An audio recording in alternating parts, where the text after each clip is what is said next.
LinkedIn community. We are getting started with our Zoom group and our LinkedIn community, going live today with our Living All Out Summit. I am so excited.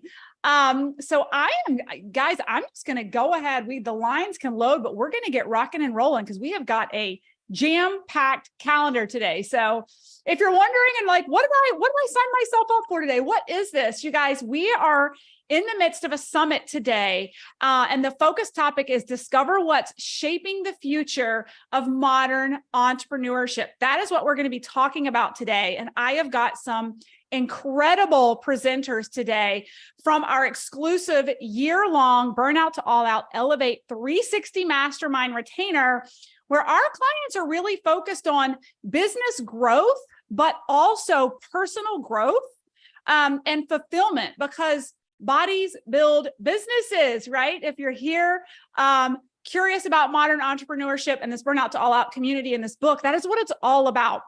These guys that you're going to hear from today, they embody our brand of living all out, where we don't subscribe to sacrificing health, personal relationships, or personal fulfillment to achieve success, right?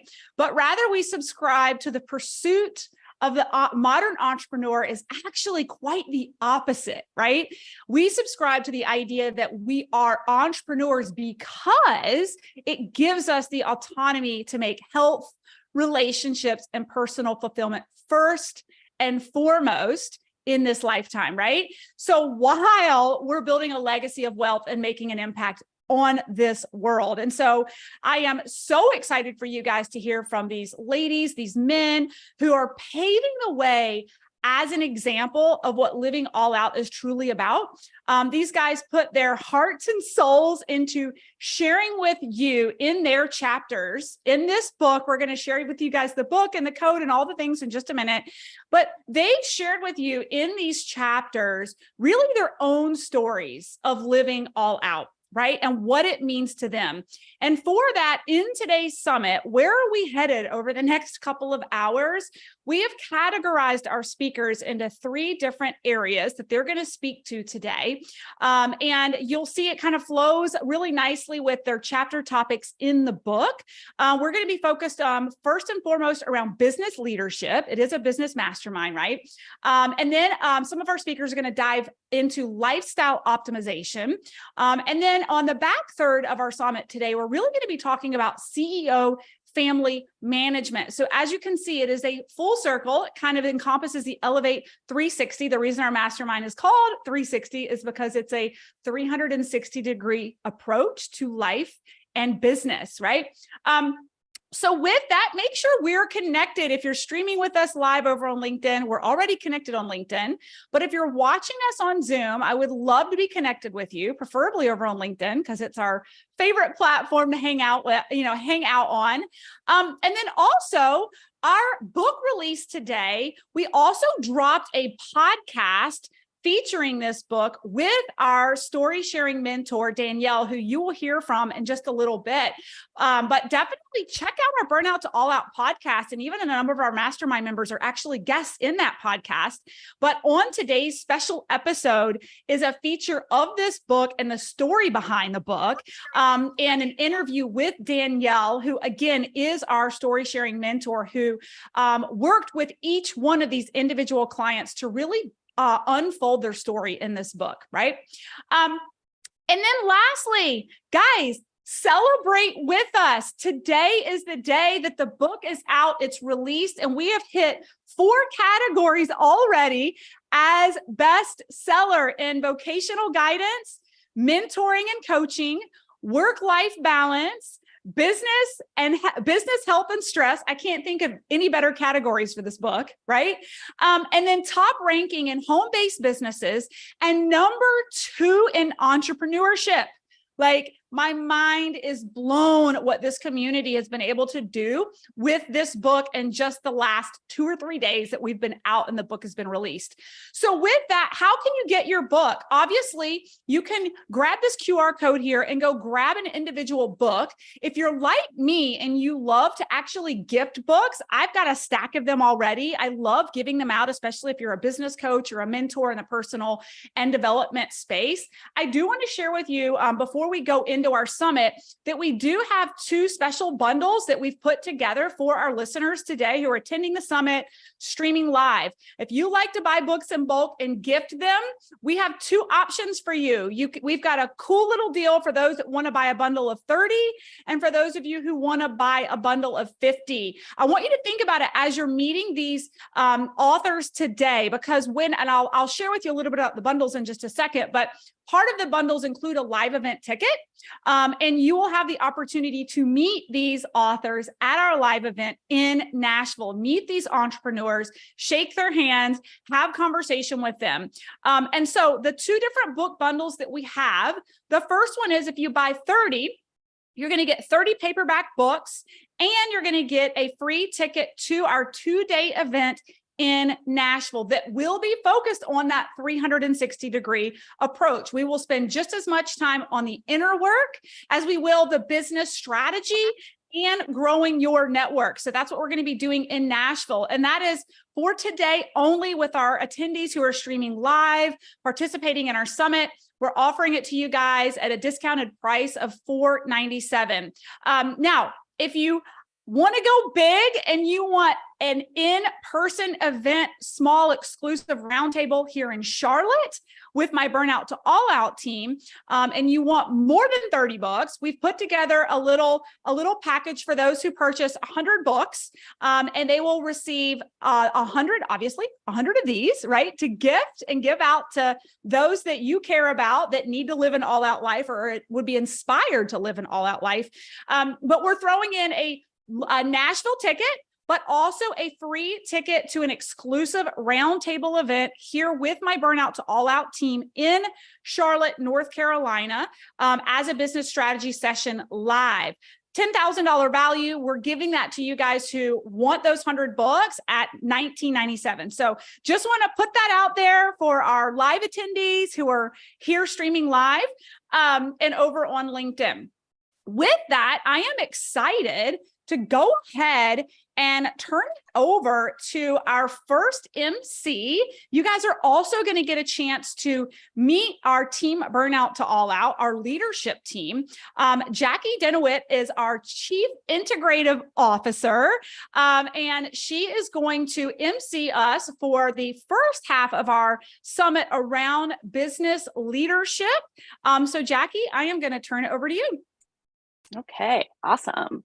So I'm actually going to be doing the first third because we have 3 sections today. And I just want to say on a personal level that I am so proud of all of the authors of this book, how far they've come this year. I've loved working with all of them personally. And so I just want to put that out there. I love all of you guys.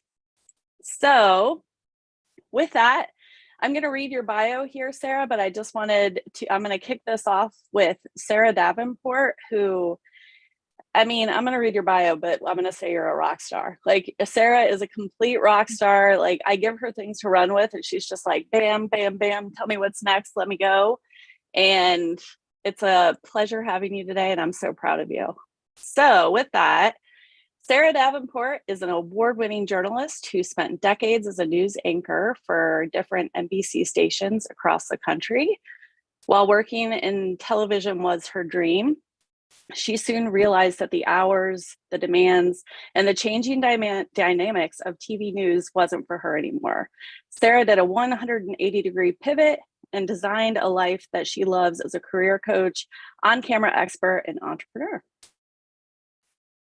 Well, thank you, Jackie. You are so sweet. And you guys, for all of you who are listening who might be new to this whole community, this community is basically what I'm talking about in my training tonight or this morning, because living an all-out life, you need people who are going to build you up along the way. So we're going to talk about that. And I'm going to show you as part of this whole living an all-out life. Let me see if I can pick up my computer. I am in the mountains of New York. You see that mountain behind me? My 4 kids are on top of that mountain currently. That's what I did to say, get out of the house, get out of the cabin. I am in upstate New York in the Adirondack Mountains up by the Canadian border. I'm outside and I'm a little chilly. So if I'm shivering, I apologize. It's 67 degrees here, but it's a far cry from being in Houston, Texas, where I am actually from. And that was where I landed as my final job in television as a TV anchor. What I realized is what a lot of you may realize as well. So here's my question to you. Are you on a hamster wheel of life? What does that mean? Well, you know what that looks like, where you dread Monday mornings, you're working for the weekend, right? It's Friday, and then Sunday hits and you get a pit in your stomach all over again, right? Because Monday's right around the corner. It's that same week over and over. It's a hamster wheel, right? So if you feel like I'm talking to you, don't worry, I've got some good tips for you today. And also, it's how most Americans feel. It's how most people live their life. And my goal is at the end of this quick little 10-minute training, you're going to have the steps to maybe get off that hamster wheel, to start figuring out there is life beyond that, to live an all-out life, right? Gone are the days where you have to work 40 hours a week for 40 years for that good old $40 watch, right? That's called the status quo. And you guys, my friends, that is how to live a very uneventful and oftentimes very unfulfilling life. So I want to say, if you're thinking, I'm made for more, I know there's more out there. I want to do more and be more and have more so I can bless more and give more and be more. Well, that comes from designing a life you love, right? Where you are excited Monday mornings, living a life where you're just lit up. So here are 3 keys to do that, to help you live an all-out life. So number 1, and by the way, I'm very type A, like I like numbers. So I will tell you when I go from number to number, if you're a note taker. Number 1 is the first key. You want to have a clear life vision, knowing who you are and what do you want out of life. And I'm not just talking about, okay, I want to pay off my bills. I want to not be stressed. I want to make it through the day without killing my kids, right? Those are like wishes, right? I'm talking about vision. I'm talking about life vision. And to create a vision like that, it starts with dreaming again. So when's the last time you dreamed? I mean, really dreamed, like dusted off the dreams on the top shelf, pulled them down and started dreaming again. Because for me as a television anchor, that was my dream. And I made it to a big market, Houston, Texas. I anchored the morning show there in front of 4 million people every day, right? So my dreams came true, but I was still on that hamster wheel. I still had to wake up at 3 a.m. and go to work and working for the weekend, start again on Monday. Couldn't take these vacations where I could tell my kids to go hike a mountain. They really would, right? I wanted to live a life by design. I had gotten comfortable. Yes, I had hit my dreams, my goals, but it wasn't my life vision. So if you are stuck in a comfort zone, I've got to tell you, it's a lot more like a mediocre zone. You're probably not stretching yourself. So I realized I wasn't growing. I had put a lid on my potential without even realizing what I was doing. So if you say right now, if you've been saying these things to your head, we got to talk. If you're saying, gosh, the summer is going really fast. Like, where's the year gone? Like 2023 is halfway over. If you are saying those things, or if that resonates with you, you aren't living an intentional life right now. You are not living in the present. I might have just stepped on your toes a little bit, sorry, but it means you're not living all out, right? This summer, we've taken 7 weeks of vacation. We're on week 3 in the Adirondacks right now. We fly home Saturday night. My kids go to school Monday morning. We literally have, I think, 29 hours before they go to school. But that's living all out. That's designing a life that we're eking out every last bit of summer. But to get to this point, we had to get uncomfortable, my husband and I. We had to uncover who we were outside of our jobs, outside of the labels. We had to dream again.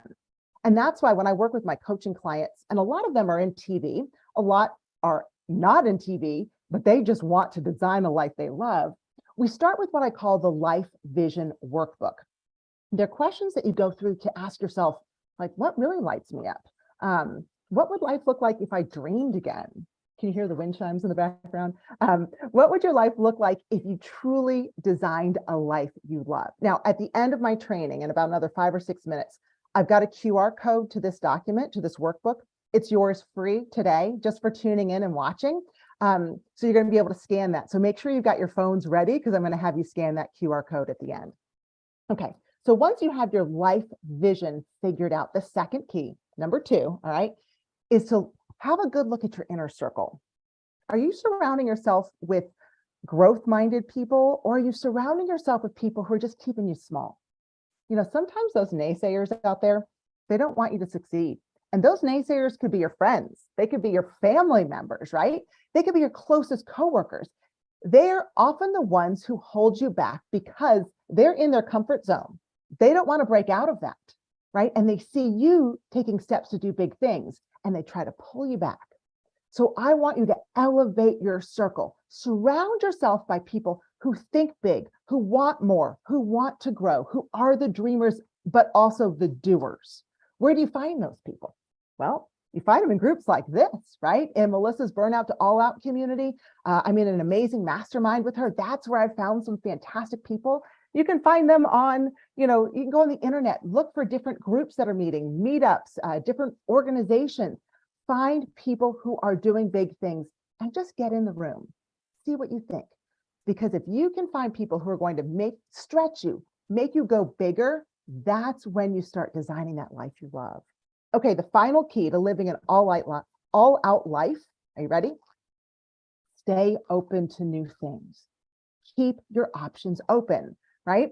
So for me, I thought I'd be a TV anchor forever, but I knew I wanted to design a life I loved, where I could have 12 weeks of vacation a year, where I could still make a 6-figure income, where I could show my kids the world, not just Houston, Texas, literally take them throughout the world so they can see how blessed they are to be growing up in America. I wanted to do big things, but I couldn't do it behind the TV anchor desk. I couldn't do it chasing hurricanes instead of chasing my kids. So I thought about getting into freelancing. I love true crime shows. And so I kept my options open. I learned how to network. And you guys, if you aren't connected with Melissa, she'll show you how to network on LinkedIn. Learn how to network, right? And I did. And I was able to get into freelancing. And I do true crime shows on 6 different networks right now. It's no longer a pipe dream. I was able to follow my dream. But I wanted different plans, plan A, plan B, plan C, keeping my options open. I even looked at social selling. You're going to hear a lot of people today talk about social selling. A fellow TV anchor of mine got into the social selling industry, and I thought she lost her mind. I thought she was nuts. But she partnered with a company that had products that she aligned with, that she believed in. They were plant-based nutrition products and health and wellness products. And I saw her replace her TV income, and her plan B became her plan A. And I'm like, okay, I'm going to keep my options open. I'm going to look into this whole social selling thing. And you guys, that's what I did. So with freelancing and true crime shows and with my social selling business, I was able to design a life I love. But it started back with having that life vision of knowing what I wanted. And then it took me next to really changing my circle, surrounding myself with growth-oriented people, and then keeping that open mind. Because you guys, big deal. What if you try something new and it doesn't work? Okay, it doesn't work. You didn't die. You didn't lose a limb. Move on, right? Keep your options open and try new things. And so the bottom line to me, it's this. If you dread Sunday nights, if you are on that hamster wheel of life and you find yourself daydreaming of like, what else could I do outside of this job that I kind of like, maybe I don't like at all. If you dream about what your life would have been like if you had won that lottery last night, right? How about actually making steps to make that happen? Make it a reality. I am a big proponent of plan Bs and plan Cs. I'm a big proponent of multiple streams of income, but it all starts with designing your life with a life vision workbook. So I'm going to pull that up right now. I'm going to share my screen because I really want you to have access to this workbook. It's about 6 or 7 pages, and I'll just tell you real quick how that works. So here we go. So the Life Vision Workbook basically gives you 7 pages of going through what life would look like 10 years from now. So I tell people to grab a good cup of tea. My favorite is I've got a great detox tea I love. Or grab a cup of coffee, sit someplace quiet for about 45 minutes to an hour, and go through this workbook. Fill it out, go through the exercise, allow yourself to dream again. And what you fill out is going to be different from what other people fill out, and that's okay. And you don't need to do this with your spouse or your partner. Do this for yourself. What does life look like when you live all out? Because in the end, we only regret the chances we don't take, right? And I'm giving you permission to take big chances. And maybe someday you'll be out here in the Adirondacks, hoping your kids on top of the mountain are being safe and not falling down the sides of it all. And maybe you too can do your work and your Zooms from the front porch of a cabin. So Jackie, that's what I've got for you today. And I hope that you and Melissa have a fantastic day. They're amazing authors that everyone's going to get to hear from. And you're going to have so many life lessons. I'm hoping you all brought a journal with you because it should be full by the end of hearing all 20 entrepreneurs. So Jackie, I'm going to give it back to you. Okay. Well, okay. Let's all just give Sarah a round of applause, like thumbs up, love, hearts, all the good things. You did such an amazing job, Sarah. And like, to me, like what you just talked about is the theme of this book. Like the inspiration and the hope that you just gave everybody is what the theme of this book is. And I feel like if you needed a reason to read it, Sarah just gave you that reason for sure. So thank you, Sarah. Jackie. Appreciate it. All right.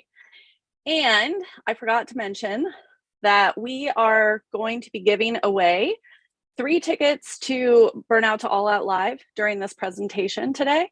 So we are going to decide that based on engagement. So during my first, my section here on business development, and you can scan that QR code to kind of check out what you would actually be getting.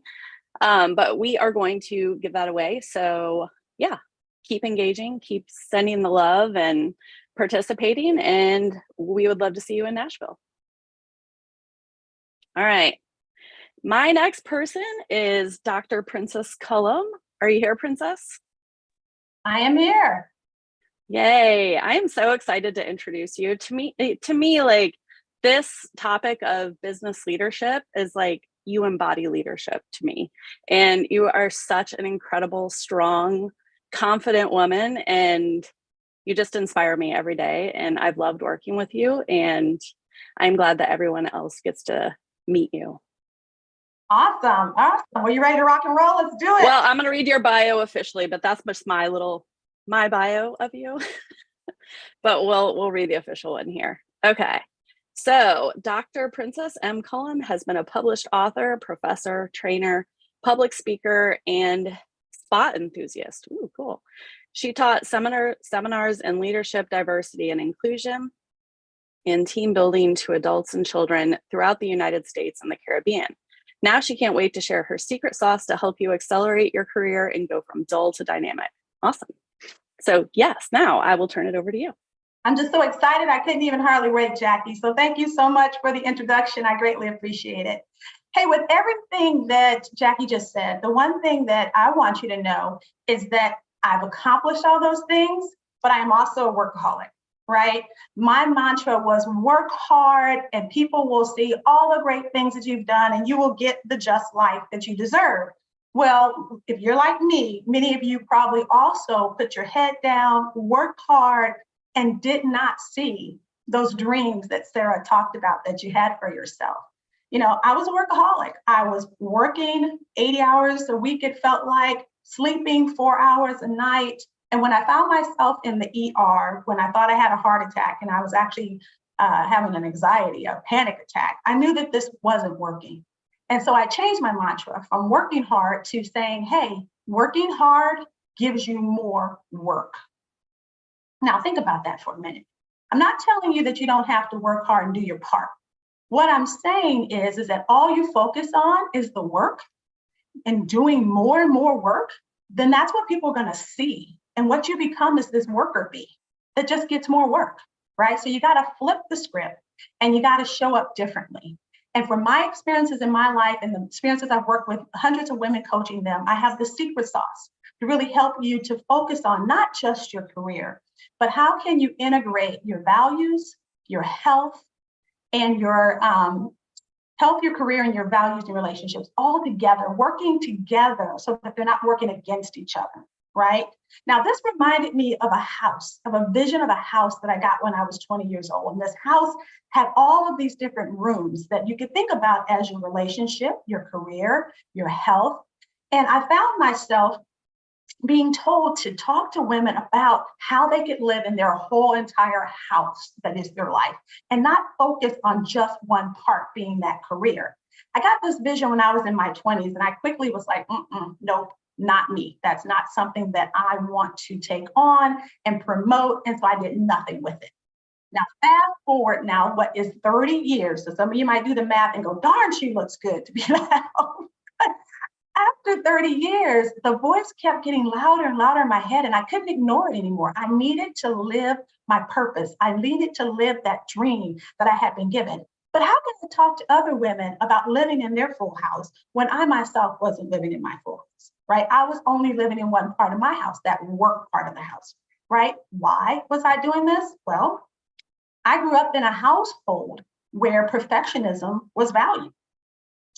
You'll read in the book in my chapter where we had an immaculate house, to the point where we had rooms in our house that, you had that old fashioned carpet that actually my mother raked it to make sure that it was pristine and perfect, but also to make sure that we couldn't go into the room without her knowing about it, because that room was for special guests, right? We couldn't go in that room anytime we wanted to. So I grew up with this mentality that I had to be perfect in order to have access to my parents' life, in order to have access to different parts of the house. And I really limit myself to only one part of my life. And that was the one where I could achieve and where I could do great things.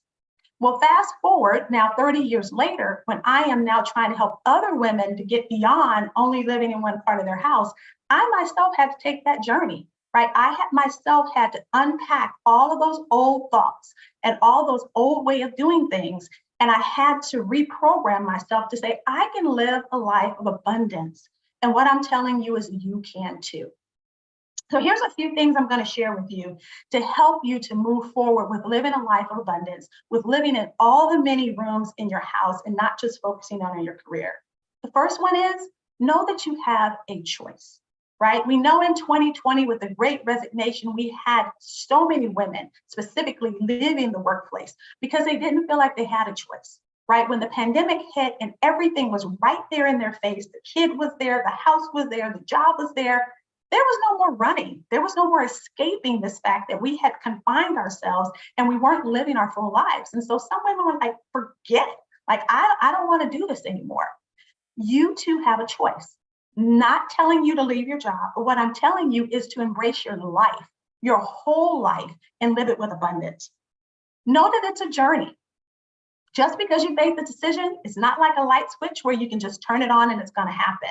You're going to have to be patient with yourself, but persistent as you day by day, week by week, start to live this life of your dreams. Also know that you can't do this alone. For me, it was a journey with the divine. It was the divine that gave me this vision. It was the divine that I had to embrace to show me my purpose and my pathway. Whatever you choose as your guiding light, as your North Star, that's what you trust, and that's what helps you to achieve your goals. And you bring others along with you. I'm gonna, go back to Sarah once again.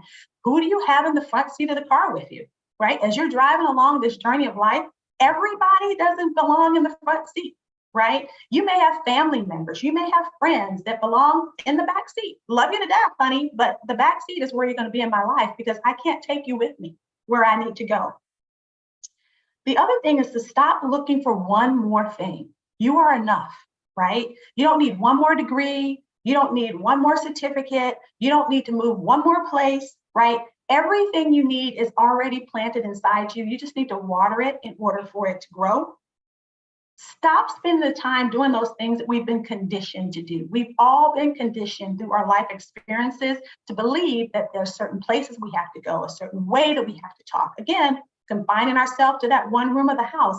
Break out of that and know that you have a full abundance of things to do, and you don't have to do just those things you've been conditioned to do. You can dream again. You can rethink your life. You can replan what you'd like to actually be when you grow up, right? Or you can decide to never grow up and continue to grow.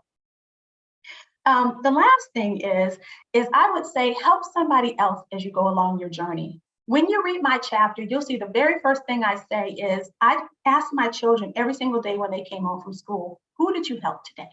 because our lives are all intertwined. And it's not just about ourselves and how we grow and how we live our lives, but it's all about who we bring with us and who we help along, because as everyone grows, that's how we grow as well. So I encourage you to pull someone else along with you and help them to grow and to live their lives, because you too will get the benefit of being able to do that. Now, if you're concentrating specifically on your career right now, I want to share with you a career breakthrough guide. I'm going to go ahead and share my screen to show you this QR code. And my suggestion is that you just go ahead and scan that code. And when you do, it's going to take you to a website, the CEO of You, which is going to give you then 6 career breakthrough strategies to help you break out of that one room of your house, the career house that you're living in, and live in your full house, right? So take a few minutes, my free guide to you. Hopefully it will help you to live out your dreams. Hopefully it will help you to continue to move forward. Because one thing I will share with you in closing is that you can exist at a higher level of consciousness. It's your choice, right? It is your choice.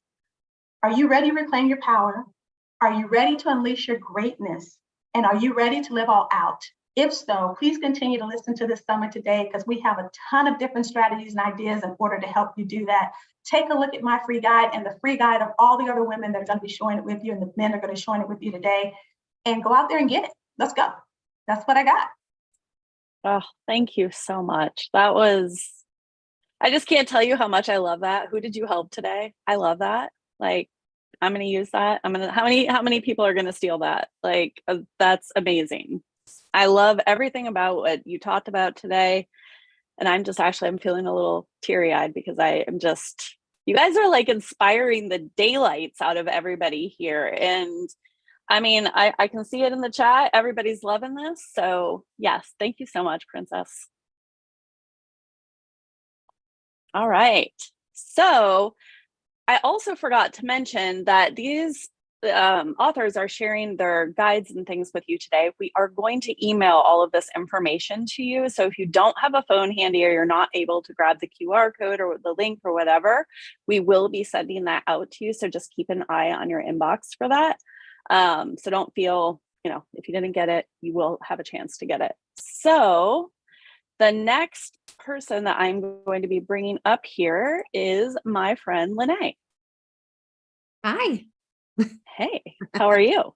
I'm great. I'm great. Happy to be here. Yes, I'm so excited to have you here.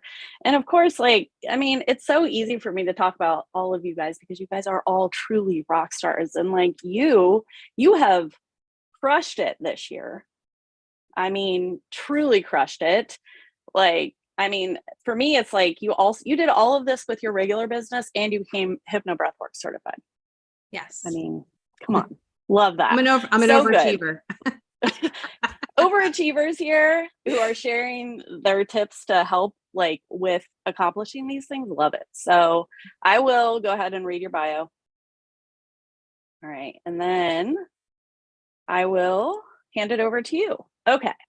So Lene Lopez, the powerhouse behind Verve Educational Consulting, has carved a niche in early childhood education with her unique, sustainable leadership coaching approach.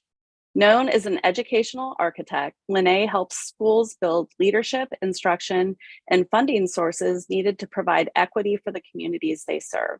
Since starting the consulting business in 2013, she has amassed numerous achievements, including the acquisition of over $100 million in startup funding for early childhood programs in New York City, mentored more than 50 new early childhood leaders, and supported the opening of 65 preschool programs. She is the host of the newly launched Cafe Verve podcast and is the co-author of the book Living All Out. Wow. That's a mouthful. Love it. Thank you. Thank you. Hand it over to you. Thank you so much. So I'm blessed to be here, blessed to be with you all today and share a little piece of my journey. The title of my presentation today is called Building $1 Million Business Through Purposeful Leadership. So last month, my business celebrated reaching a huge milestone of $1 million in revenue. And I'm here to talk a little bit about that today, but it's not going to be what you would expect. I'm not and never was a business major. I had no money saved for startup when I opened my consulting business 10 years ago. I didn't write a business plan. I didn't advertise or market my business. I'm definitely not a business coach. I'm not here to be your business coach. And the structure of my business today is the same as it was 10 years ago, a single member LLC, which means I don't have any partners or employees. For the past 6 years of the 10 that the consulting business has been open, I've worked part-time hours and I've had summers off. And I say this to you, not because I believe that some of these pieces are not important in building a business. I absolutely do. I'm sharing this to empower you that you don't have to wait to have all the pieces. You don't need to have all the answers to get started. So now that I've shared a couple of things about what I didn't have when I started my business, I want to share some of the I want to share 3 key things that I actually did have that made a huge impact in my business. The very first thing is I had amazing mentors that saw my gifts and allowed me to use them. So when I started my teaching career in my early 20s and into my 30s, I had co-teachers and early childhood directors that were collaborative, supportive, and creative. We created an atmosphere where we could share freely. It was a safe environment. We were able to share best practices. And for me, that was a huge component in my growth. So creating professional learning communities is one thing that I had on my side, and it's something I carry into my business now for the folks that I support. When I started in educational leadership and administration, I had one amazing mentor for 5 years that showed me the inner workings of business. So again, as I told you guys, I had no business foundation. I didn't go to school. I didn't go to college for business. I'd never taken a business class ever. But what I did have was this person that worked alongside me in my administrative role and really pulled the curtain back and showed me the inner workings of what contracts looked like, what to look for in them, how to read a profit and loss statement, how to lead staff professional development trainings, all the paperwork related to running a business in the HR realm, like performance appraisals, paid time off, all of that good stuff, which, by the way, is one of the reasons I started my business, because I hate the HR stuff. And also, this mentor of mine sat with me many days side by side, just in the day-to-day operations, and we worked together through things that came our way. And that was huge for me. So having a mentor that really showed me the things that I didn't know. And I carry that through as well into my mentorship and my coaching program. The other thing I want to mention is in college, I also had an amazing professional professor and mentor that sat with me to talk through my career focus, opportunities, and how to build a professional presence. The one thing that I'd like to share with you here today is, even though I'm in education, my first degree was not there. I actually was an art history degree, and I failed out from oceanography before that. So again, keep on going, even if it doesn't work the first time. The second thing that I want to share with you today is I had experience in a lot of failure that gave me proof that I could figure it out. I was a multi-sport athlete through my childhood and teen years, and this taught me key skills in communication, task focus, team dynamics, attributes of a good coach, and most importantly, how to fail forward. And when I say that, in failure, as most of you probably have some experience in this in your life, is those are where the valuable lessons are. What can I take away to move me forward, or will I stay here and be stuck? I had a lot of experience with that as an athlete, because we all know you can't win everything. You don't always walk onto the field and able to perform at the level that you want to. So you have to really sit with that and be able to fail forward. The other thing that I had as far as this experience was I actually started figure skating when I was 5 years old, and it became a competitive sport for me. So I had a lot of experience in competition until I went pro when I was 16 years old. And the thing that I learned about that is practice makes permanent, not practice makes perfect. Practice makes permanent means creating habits for the mind and the body so that they remember. So you keep doing it and it becomes an automation. So I really had that on my side forward, and I understood that these things were skills that I had been building my whole life. The third thing I did was I found people that were doing what I wanted to do, and I asked a lot of questions. I had friends when I first decided to start my business that had their own local business here in my hometown. So I went over to their house for dinner one night, I sat with them and I asked them a bunch of questions. What do I need to know? What are you up against? Where do I go? Who are your people? And they gave me two key things to do. The first thing was to go to the Small Business Development Center that was in our local community college and try to take their Intro to Business course. Now, again, I mentioned to you guys, no business degree, no business background. This was super important for me. So I sought it out. And let me just tell you, it was a one-day crash course. It cost me $79. I learned how to incorporate my business, the legalities, what kinds of insurance I would need. So that got me running. I'm still in partnership with my small business development center. They've helped me open my certification for a small business certification, a women-owned business certification, and they also helped me apply for grants during COVID. The other thing they told me to do was get a bookkeeper and an accounting system like QuickBooks. Now, this sounded like an investment that seemed a little much, right? I'm first starting out. I did have money coming into the business, but it didn't seem like I really needed that, right? But actually, it's one of the things I'm so glad that I did, because from day one, I started to track my revenue. It's how I knew I crossed the $1 million mark in July of 2023. It's also how I was able to keep my business open during COVID by applying for grants. So as I kind of get to, I want to share a couple more things with you guys, but in my chapter, there is something very unique about how my business started, and it's not what you think. I was actually forced to start a self-care and self-rediscovery practice when I opened my business. I actually talk about that in my chapter. I was having pretty much a midlife crisis the year I started my business, and definitely a loss of identity. The one thing that became really clear to me in that year was my why. I was very clear that I wanted time freedom to be present with my 3 children, which eventually allowed me to be present with myself.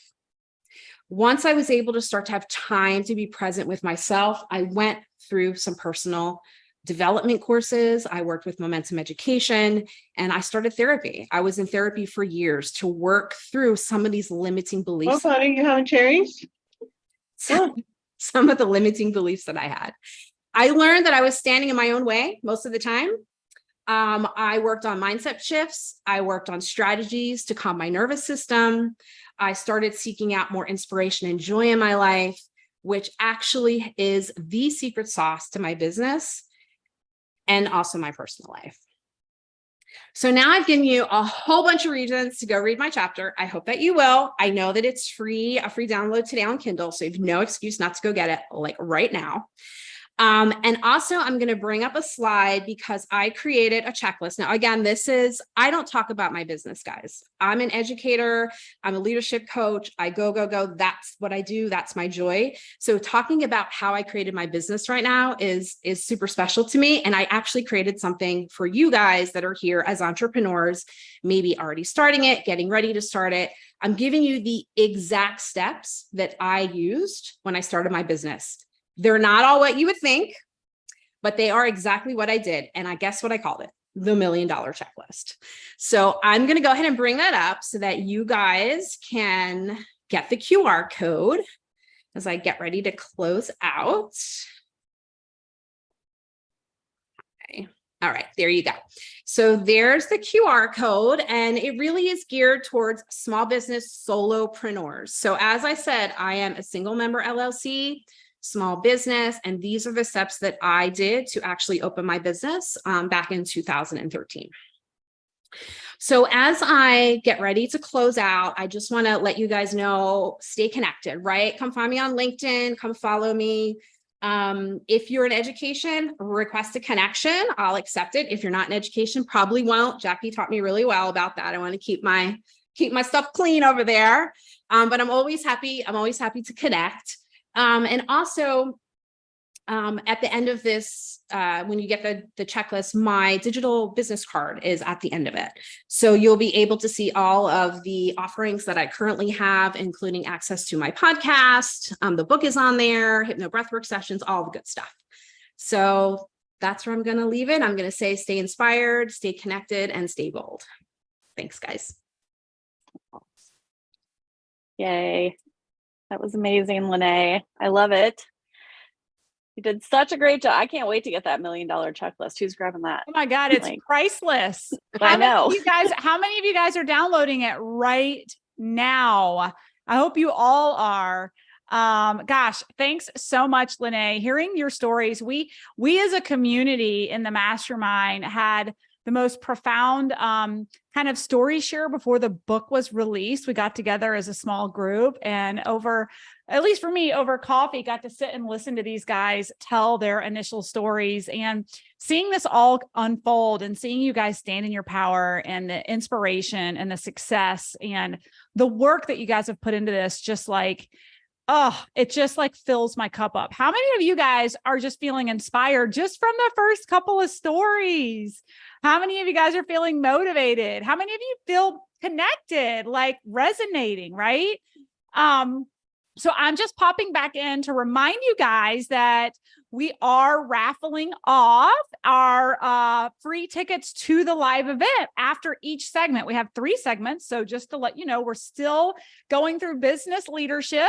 At the end of our business leadership segment, we are going to be raffling off a ticket to our live event where you get to meet these speakers, like shake their hands and have conversations with them and really just submerge yourself with forward thinkers, right? So stay engaged in the chat, support our speakers, let us know what you're learning. And at a third of the presentation, at each third of the time clock in the presentation, we're going to celebrate and recognize somebody who's getting a free ticket to our live event in due fashion, because we love giving away free things in the middle of workshops, right, guys? Always. Yes. And then also just a quick reminder, if you're loving the book, and some of you guys it's going to apply to, some of you it's not. I had a great mentor, Lewis Howes, who gifted a huge bundle of books in trade for some live event tickets. And for me, it was the best value because I was able to pave it forward and gift those books to my clients at live events. So just as a reminder, we do have 2 bundles we're putting out there for those of you that it's appropriate to purchase 30 to 100 books. If you buy 30 books in a package, we're giving it to you right under $500. Ridiculous value. You get a live event ticket to Nashville. For those of you who've got a large network that you want to gift this to, 100, we're actually giving you a live event ticket and a roundtable exclusive event here in Charlotte with our Burnout to All Out leadership team. And we're giving you access to our LinkedIn Leads Blueprint, which is our mini course that's like the soup to nuts, or however you say that, basics on LinkedIn on demand to get your profile up and running. So just putting that out there. With that, I am going to turn it back over to you, Jackie. All right. Awesome. Okay, our next author, I'm looking for you here, Pam Tobin. Are you ready, Pam? I am.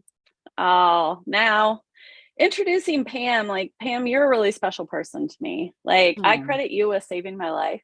That's a story for another day for those of you that don't know, but Pam has been a huge fixture in my life and is such a dear friend. And I'm really honored that I get to introduce you today and read your bio because I love you. Thank you. All right. I love you. Let's see. Here's your bio. Pam Tobin emerges as a dynamic entrepreneur with a multitude of passions and a well-seasoned background in network marketing. She is renowned for her expertise in guiding exhausted executives and ambitious leaders toward a state of enduring prosperity and well-being. With an unwavering commitment to helping individuals embrace lives rich in abundance and contentment, Pam specializes in building an income-generating e-commerce asset within the health and natural beauty realm. And I will hand it over to you, Pam, my friend. Thank you, Jackie. This journey has truly been extraordinary. I feel both humbled and privileged to be in the company of such talented and remarkable entrepreneurs who have gathered here today. Honestly, a special note of gratitude goes out to Melissa. Your vision, commitment, and skillful creation of this community has laid the groundwork that's led us here today. and my heart is brimming with sincere gratitude. I am just, you'll see me. I'll get emotional, right? That's me. So I'll begin with, if you allow me to just share a segment of my chapter. Turning 50 was a milestone year for me. 3 years had passed since my mom had died, and Michael, my son, was graduating from high school. The passion and fire in my belly for my career was diminishing. I no longer loved what I did, and for the first time in many years, my job felt like work. I was sick and tired of living flatlined from antidepressants. I was tired of going through the motions, and I was exhausted from all the various agendas being forced my way. Quite frankly, I was sick and tired of being sick and tired. That was really the pivotal point in my career that I knew I needed to make a choice. Will I continue down this path, or will I search my soul to ignite the fire I once had inside? How did I even get here? The choices and decisions I've made over the last 3 decades have brought me to this juncture. Each day presents us with numerous choices, some beneficial, while others not so much. Why is it so easy to sacrifice what's really important and dear to us, like our family, our friends, health, even our self-care, all for our careers?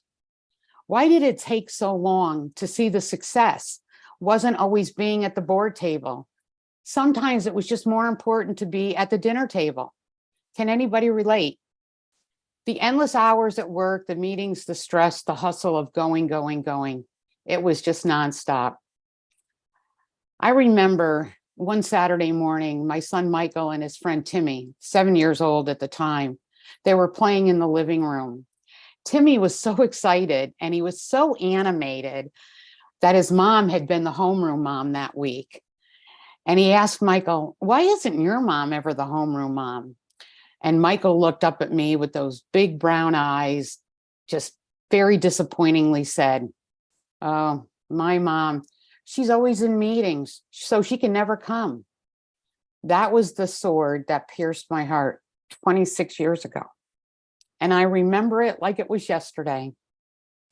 When you read my chapter, you will see I didn't always make those best choices. They seemed right at the time, yet hindsight proves otherwise. However, I'm here to tell you there is a better way. And we've heard so many inspirational stories already this morning that there is a better way.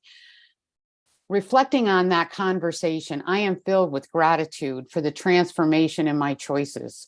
Nowadays, I have the privilege of homeschooling my granddaughter and being a part of a homeschool co-op. You can tell by my background, this is the classroom and my office by the world map, right?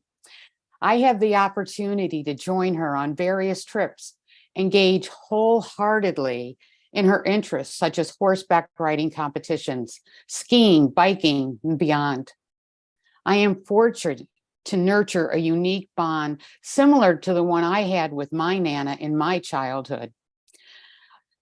This life feels like genuine harmony, and it brings me immense happiness. In the complex terrain of entrepreneurship, we are constantly required to navigate a wide array of choices and decisions that extend across our professional, personal, even our family domains. In the realm of entrepreneurial endeavors, whether assuming the role of entrepreneur, CEO, business leader, the tapestry of leadership styles are remarkably diverse. However, the mark of true wisdom in leadership is to be multidimensional, incorporating spectrum of traits and virtues. To lead wisely is to embrace a multifaceted paradigm of leadership that encompasses integrity, visionary foresight, effective communication, collaborative spirit, and the selfless ethos of a servant leader. This intricate tapestry of qualities intertwines to form the unique fabric of my leadership philosophy, guiding me through the dynamic landscape of entrepreneurship and discernment and insight. I have definitely redefined success with the choices that I get to make versus had to. Anybody else relate to that?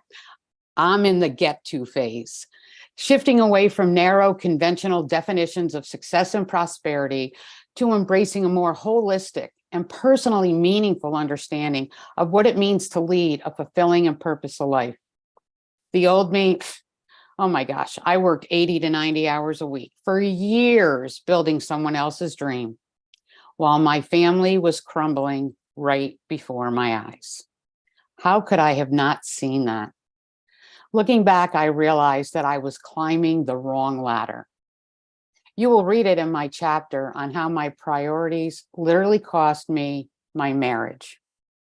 Now, success has a new meaning: faith, family, well-being, personal growth, meaningful relationships, positive impact, contribution, and living a life of authenticity and alignment. After decades of loving what I did, I suddenly began to feel unfulfilled, uninspired, and joyless. I had remembered taking this personality assessment test, and the results blew my mind. What I had learned was that who I was in my career at the time wasn't at all aligned with my core values. I had gone from a hard-charging type A overachiever to a more compassionate, understanding, and empathetic individual. Shifting my focus from that external validation and career success to a more inward exploration of what truly brings joy, fulfillment, and purpose in my life. When we fully embrace the influence of our choices, we come to acknowledge and appreciate our capacity to deliberately shape our actions, behaviors, and ultimately our life trajectory. We grasp that we possess the autonomy to react to situations, enact significant transformations, and steer the course of personal journeys. In its essence, embracing the potency of choice entails recognizing that our decisions hold the key to molding our existence. This mindset encourages us to approach each decision with purpose, mindfulness, and a dedication to leading a purpose-driven and rewarding life. By acknowledging and harnessing our capacity to choose judiciously, we can actively engage in our journey, molding that pathway that harmonizes with our values, ambitions, and inherent potential. Remember, success will follow you when you live a life aligned with your true calling. Learn to advocate for yourself and have faith that the right opportunities will manifest. Stay true to your authentic self and embrace the person you are destined to become. After all, what lies within us is the ultimate key to living a life that knows no bound. I would love to connect. I don't have a slide that I'm sharing. I don't have a QR code. I have a website, and I am so proud of my new website that I would love to connect with you all and join in my community. And I want to give a huge shout out to my co-mastermind, Stephanie Smout, who created that website. So come and visit my website at PamelaTobin.com to connect with me, join my community. And while you're there, you can grab your 3 steps for biohacking your brain to fuel your focus, something I wish I had during my career. Thanks, Jackie. And thank you, Melissa. My gosh, I love this. I'm going to turn it back over to you in just a second, Jackie. But what I love is the collaboration in this mastermind, like hearing that it was through the collaboration of someone else in the group that you have this beautiful website put together. Love your story, Pam. I know you and I go back quite a ways, and I've seen so much growth with you. And I see a lot of people in the chat just thanking you for your vulnerability. I think a lot of people can really relate to your story. So thank you. Thank you so much. And you guys will get to meet Stephanie a little bit later today, but I'll turn it back over to you, Jackie. Yep, absolutely. Thank you so much, Pam. Thank you. Gosh, you really know how to hit it right to the heart. So I think you are such an inspiring person. I know all that you've gone through, and I'm so glad to hear you share that with others, because I really think that other people need to hear that too. And you're doing such a big favor to the world. So thank you so much. All right, our next author today is Deirdre. Deirdre, are you here? Yes, hi, can you see me? Yes. So Deirdre Palm Adams is another one of my great friends and the author you can see she not only has her chapter in this book, but she is also an amazing, you do all the things. I don't know how you do all the things that you do. Like, With help from people like you, Jackie, that's for sure. well, okay. But you do, I mean, you have a full-time job and you are doing all of these things. And I'm just constantly in awe of you. So I just wanted to say that before I read your bio. All right. So here we are. Deirdre Palm Adams is the founder and visionary behind the brand Love How Good You Feel. Deirdre is a well-being strategist who is highly energized and passionate about helping others reach their full potential and live their best life. Not afraid of hard work, she enjoys a successful career in fashion, is a best-selling children's book author, and leverages her entrepreneurial spirit in her e-commerce, wellness, and natural beauty business. Thank you, All Jackie. the things. Thank you for such a kind introduction. And like Melissa said, it is the community here that makes us all so successful and motivated to do more.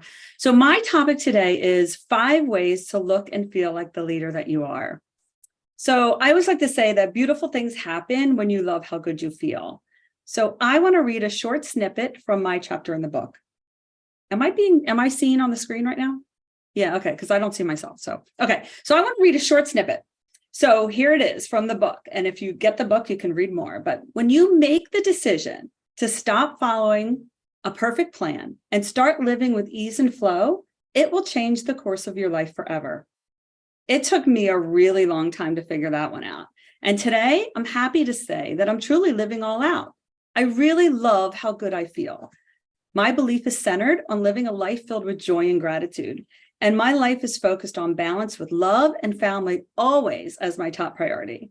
I'm a high energy mentor with various businesses that I'm extremely passionate about, and I thrive on transforming mindsets while helping others achieve a well-balanced, limitless life filled with abundance. It is my belief that there is no better way to help entrepreneurs find and fulfill their potential. So as a well-being strategist, as Jackie said, I specialize in enhancing your overall wellness and happiness. And I love to focus on 5 ways that will help others embody their leadership potential and achieve a balanced, fulfilling life. So now let's talk about those 5 ways to look and feel like the leader that you are. So first and foremost, it all starts with a positive mindset. So nurturing a positive mindset holds the key to unlocking untapped potential within yourself and your entire team. And when you fully embrace the power of a positive mindset, you equip yourself with a powerful tool that can revolutionize your approach to business and pave the way for remarkable growth and unparalleled success. At its core, a positive mindset is about recognizing the incredible impact that our thoughts and attitudes have on shaping our reality. So by cultivating optimism, you develop a unique perspective that allows you to perceive opportunities within challenges, find silver linings in setbacks, and extract valuable lessons from all our failures. So as a business leader, embodying a positive mindset goes way beyond personal growth. It becomes a catalyst for inspiring and empowering your entire team. The enthusiasm and optimism you exude create a ripple effect, fostering an environment where creativity, collaboration, and innovation flourish. So to fully embrace the power of positivity, it's critical to embark on a journey of continuous learning and development. So I encourage you to attend workshops, engage in coaching sessions, immerse yourself in resources that can help you refine your positive mindset and refine your leadership skills. So by investing in your own personal growth, you lay down the foundation for empowering others to do the same by creating a strong and dynamic team that's ready to face any challenge head on. I personally have gained valuable insights from inspiring leaders such as Dr. Joe Dispenza, Abraham Hicks, Gabby Bernstein, and Dr. Wayne Dyer. Their teachings have greatly influenced my understanding of a positive mindset and believing in myself. And I'm so deeply passionate about this topic, and my enthusiasm is reflected in my children's book series, The Adventures of Rocky. It includes 2 books titled Don't Be Afraid, Rocky, and Don't Worry, Rocky. I love to inspire children to believe in themselves by overcoming fears, worries, anxiety, all through the power of gratitude and the power of positive thinking. The messages conveyed in these books resonate strongly with all readers of all ages, and I encourage a mindset of self-belief and empowerment. So in summary, by embracing a positive mindset and sharing transformative effects with others, we can create a world where individuals and teams thrive, achieve their goals, and lead with unwavering optimism. Wouldn't that be amazing? So my second tip is one of my favorites as well, is elevate your well-being. So when you boost your well-being, it not only helps you feel amazing, but it also contributes to looking good.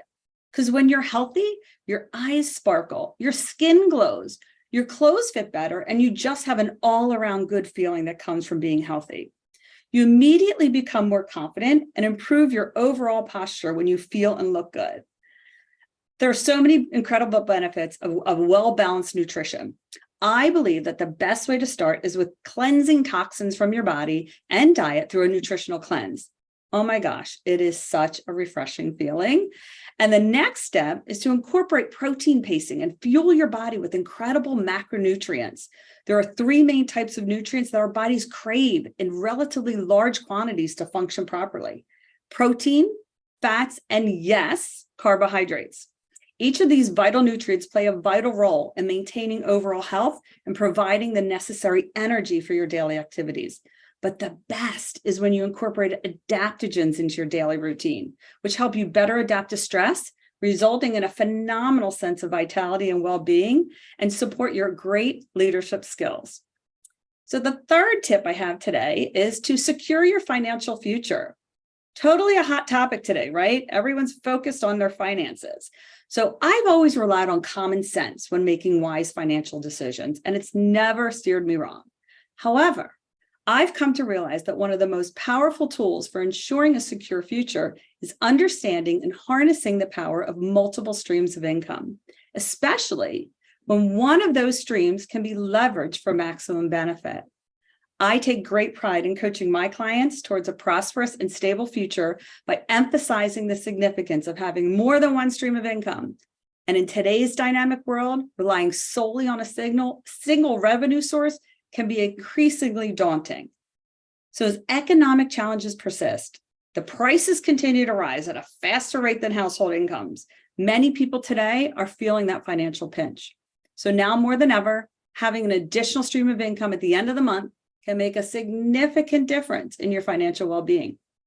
My Love How Good You Feel community offers the opportunity to add a home-based business to your portfolio that capitalizes on today's major trends, such as natural wellness, beauty, and e-commerce, all of which are projected to experience continuous growth. The excitement lies in the fact that this opportunity offers unlimited earning potential, allowing you to work at your own pace and create a level of income and freedom that you desire. In today's fast-paced and ever-changing world, understanding the power of multiple streams of income is critical for securing a robust financial future. So that's something that I just love to talk about, and I could talk about that forever. But the next topic is cultivating a supportive community. I can't say enough about the community that we are involved in today. So look around you in this community. It's incredible the support that we have and the inspiration that they provide for all of us. So surround yourself with inspirational leaders who share a larger vision and are genuinely invested in fostering your journey of self-improvement. Being part of such a supportive community can serve as a powerful catalyst for your advancement and propelling you towards greatness by immersing yourself in the company of visionary leaders who embrace a broader purpose and wholeheartedly support you and your personal growth journey.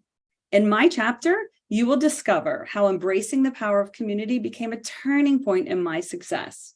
It was a transformative game changer that significantly magnified my progress and unleashed my true potential.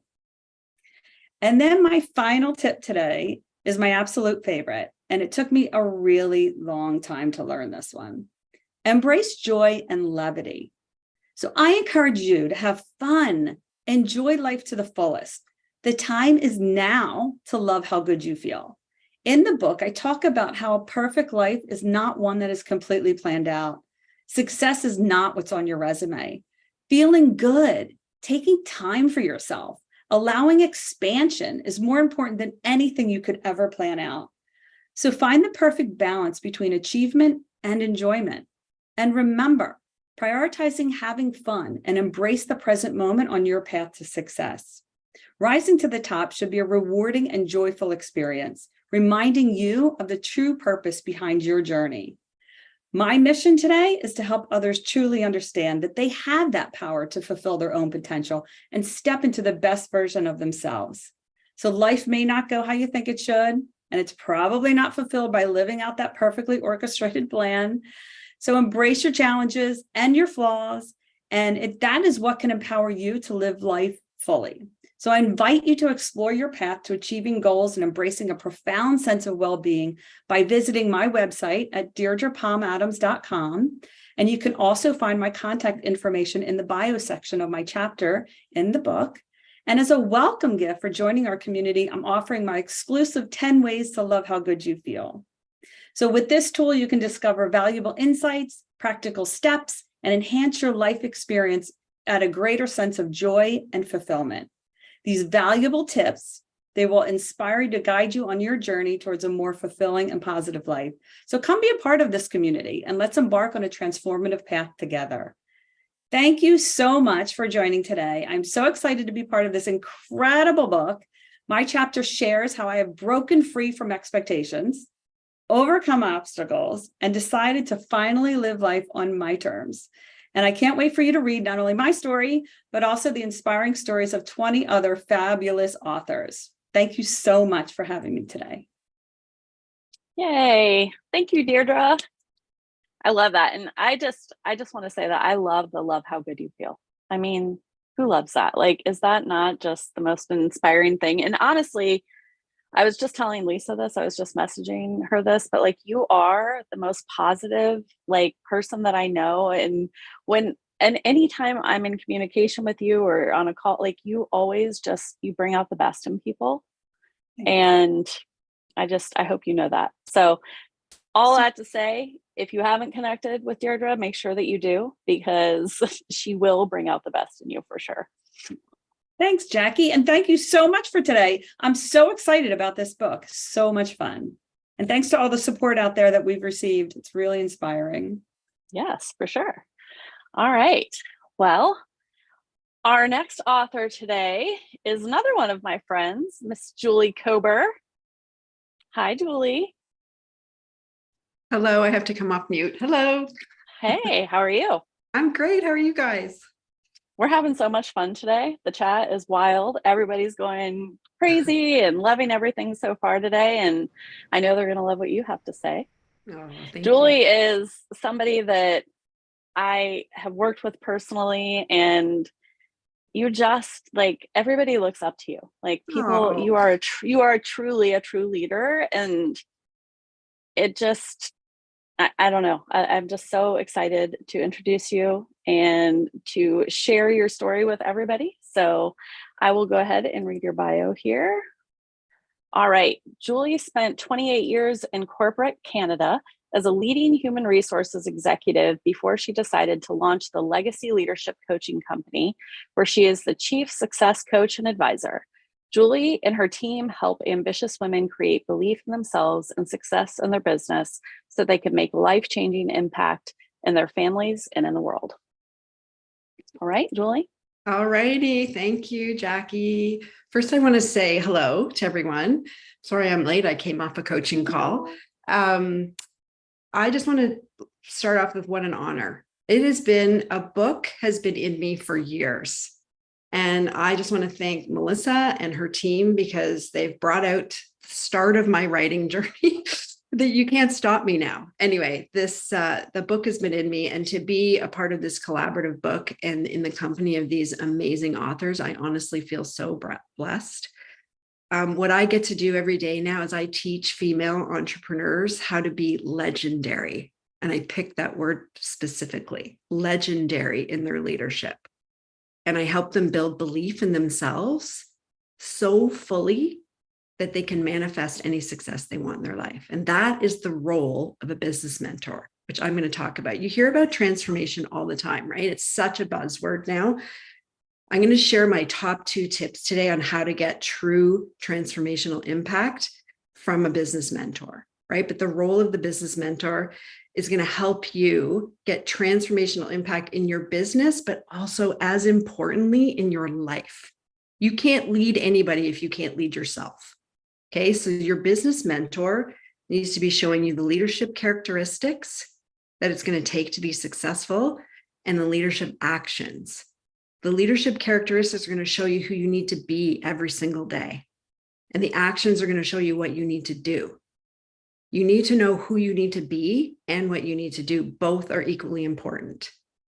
So I'm going to share my top 2 tips because I don't know how I could go, and I'm just going to scratch the surface. But for building legendary leadership and a legacy that you can leave in your business and your life. So tip number 1, you need to stay the course. No shiny object syndrome. Oh, I'm going to do this today. Oh yeah, no, this is great. Oh, that strategy looks good. You need to stay the course. You need to commit to your mission and your vision. And you have to learn how to build belief in yourself. Every strategy works. Every business strategy out there works. Like, believe me on this. It's the being, doing, the doing that makes the difference. Melissa Hinault is an example of this. Every LinkedIn strategy out there works. Why is she at the top of her game? It's the being, doing, the doing, and she believes in herself, right? But the most important thing, my tip in this tip is you need to show up. Do what needs to get done, especially when you don't feel like it. This characteristic is called integrity. This is what I call integrity in my world, okay? Being in the habit of showing up in your business every single day and not relying on motivation. You cannot wait until you're motivated. And if you do, let me tell you, my friends, not much is going to get done. The difference between very successful leaders and business owners that are living all out, like every single one of these authors, is they do it anyway. They do it when they don't feel like doing it. That's especially when they come and do it. Because guess what? The most successful leaders in the world, they don't get motivated all the time. They're not off the chart going, yeah, I'm going to get this done. They have habits in every single area of their life, their business, their health, their relationships, their time management, everything. And they work every day to protect those habits. That's what makes them show up. I want to give you a piece of advice I got from a dear mentor of mine years ago. He was the founder and CEO of the second largest telecom company in Canada that I worked for years. And I was doubting myself when I was an early young executive. And he said to me, Julie, we all put our pants on one leg at a time. And what he meant was that we're more similar than we are different. There's nothing special about me. I've had huge success in my career. I'm having great success in my business. I'm no different than anyone else on this call. We all put our pants on one leg at a time. You need to set up processes. You need to have actions that you do daily, weekly, monthly, quarterly, yearly, and you need to do them consistently. And I always say to my clients, just work to be 1% better tomorrow than you were today. Right? It doesn't have to be all or nothing. And if saying that's in my business, with my clients, as I say, and everybody that's in the LinkedIn Academy knows this, who's been doing training, ship it. When it's 70% complete, ship it. Stop trying to be perfect. You need to be imperfectly perfect, right? When we procrastinate to try to get it to 100%, that's not going to get you to success. That's not going to get you to transformation. That's not going to allow you to make the impact that you need to make in the world that you're here for, right? And the only person you should be competing with is yourself. Okay, so just try to be 1% better than you were yesterday. You need to be consistent. Those forward steps, even if it's just one small step a day, you're going to look back in a year and you're going to see transformation. You're going to see growth. You're going to see impact. You're going to see all the influence you're making in the world. So tip 1, stay the course. Be committed to your vision and your mission. Build belief in yourself. Show up for yourself, especially when you don't feel like it.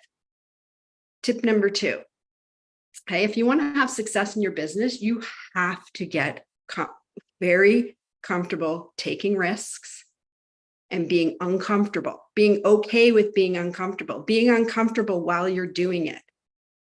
Right? When you're feeling uncomfortable, which is fear, doubt, limiting beliefs, we call her the noisy roommate in my practice.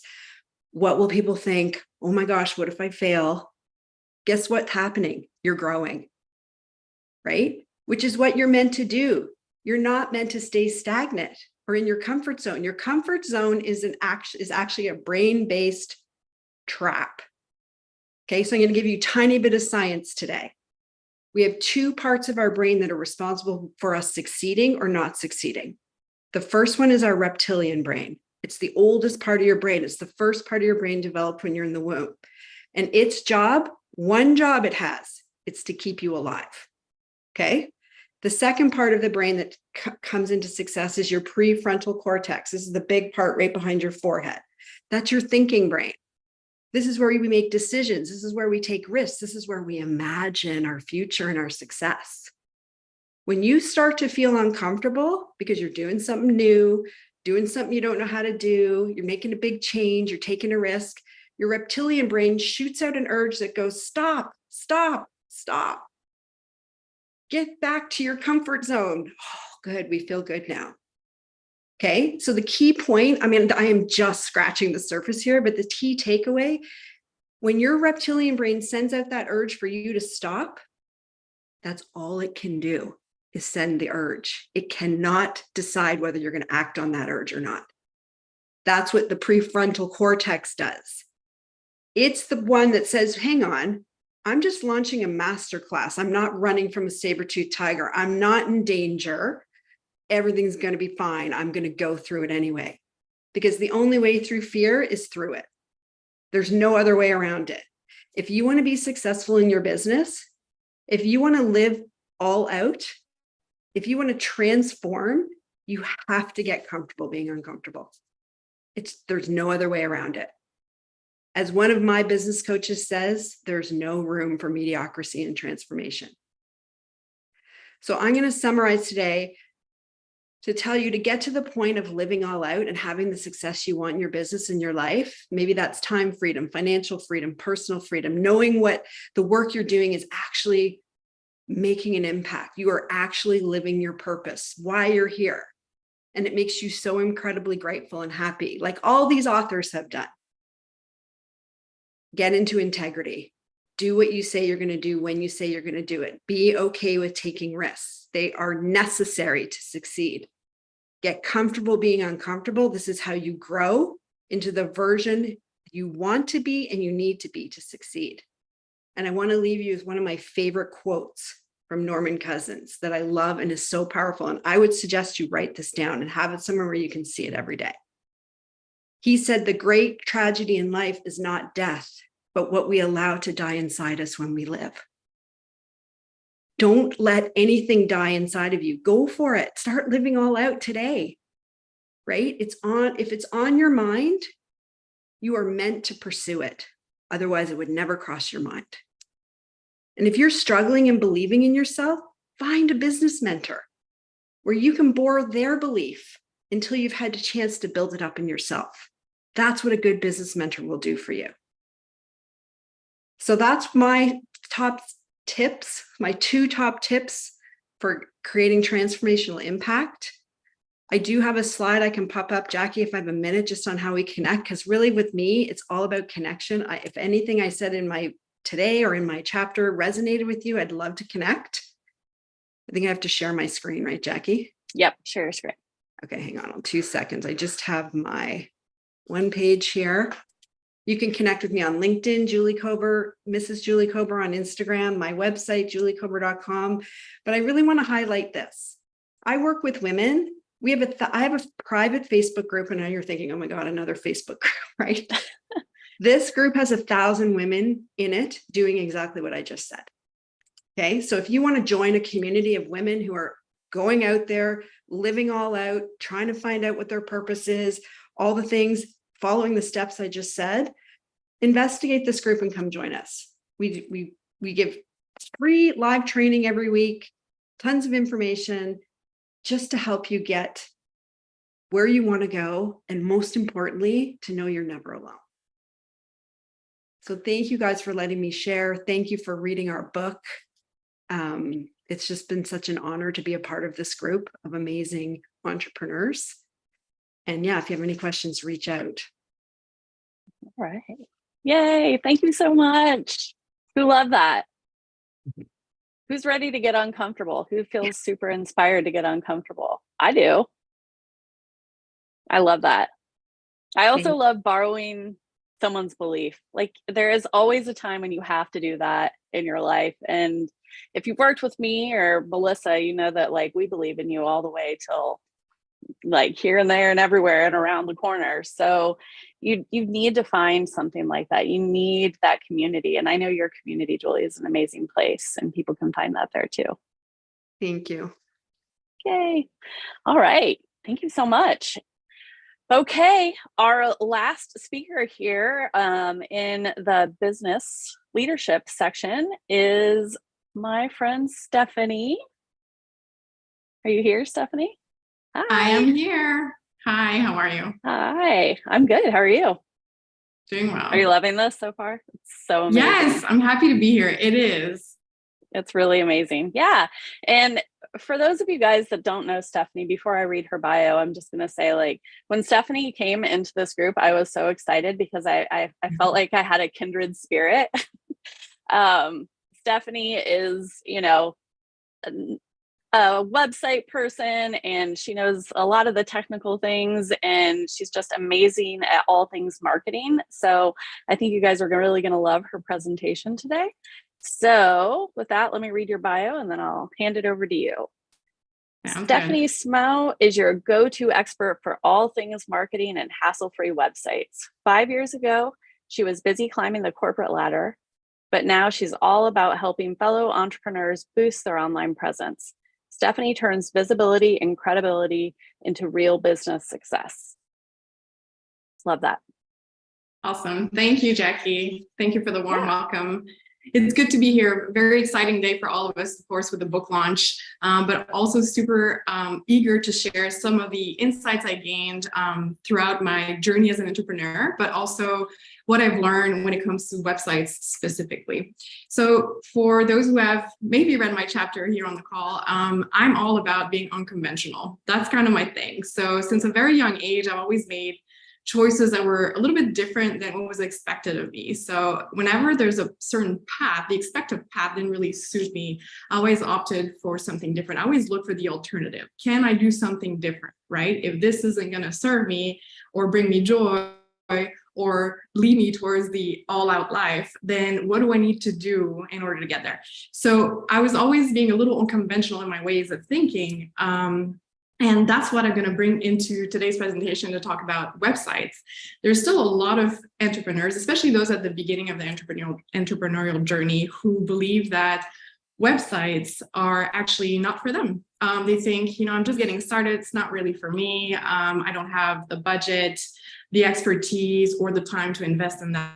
I'm active on social media. I don't really need a website. So there's a lot of thinking around that, where people think, well, it would be a little unconventional perhaps for me to get that website. It's too early. Or, you know what, I've been in business for a long time and I haven't needed the website.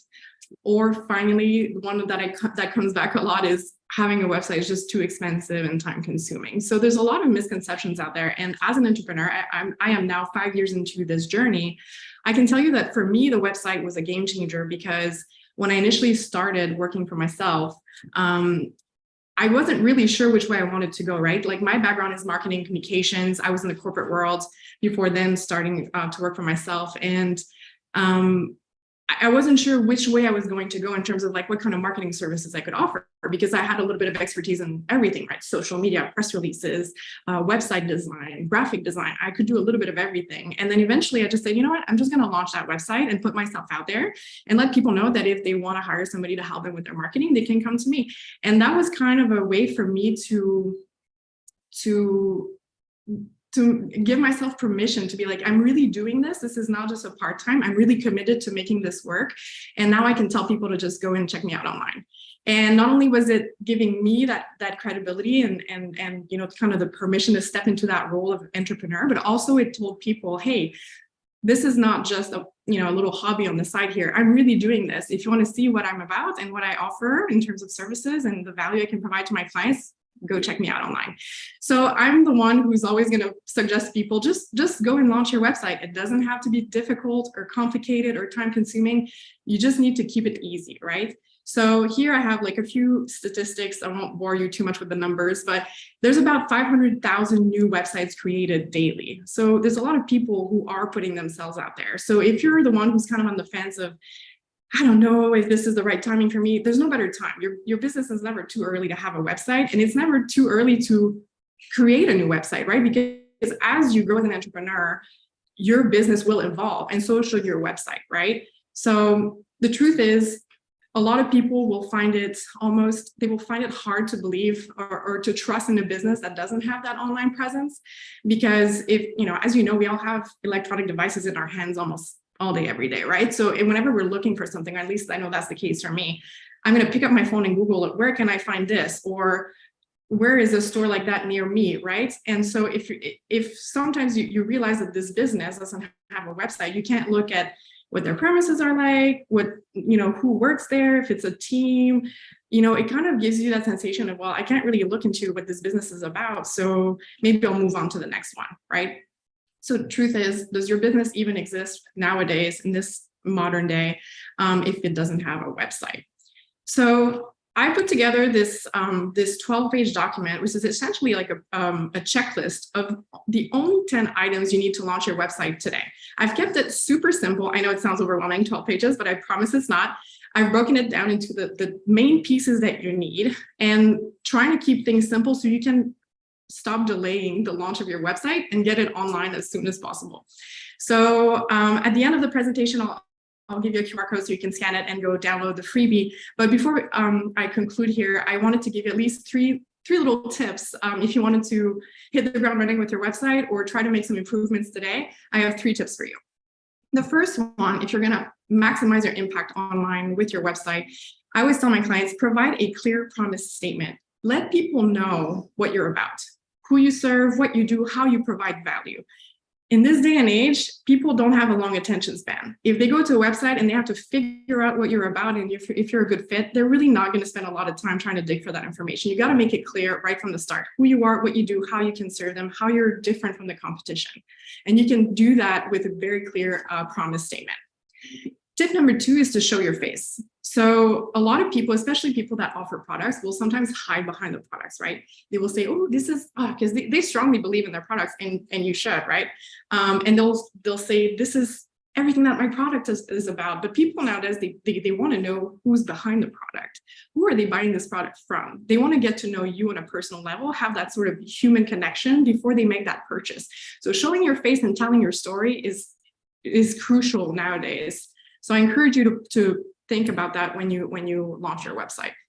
And tip number 3 is create a compelling call to action. That means that your website should not just be a digital business card that's just pretty and kind of sitting out there. No, you can use it as a very powerful tool for your business.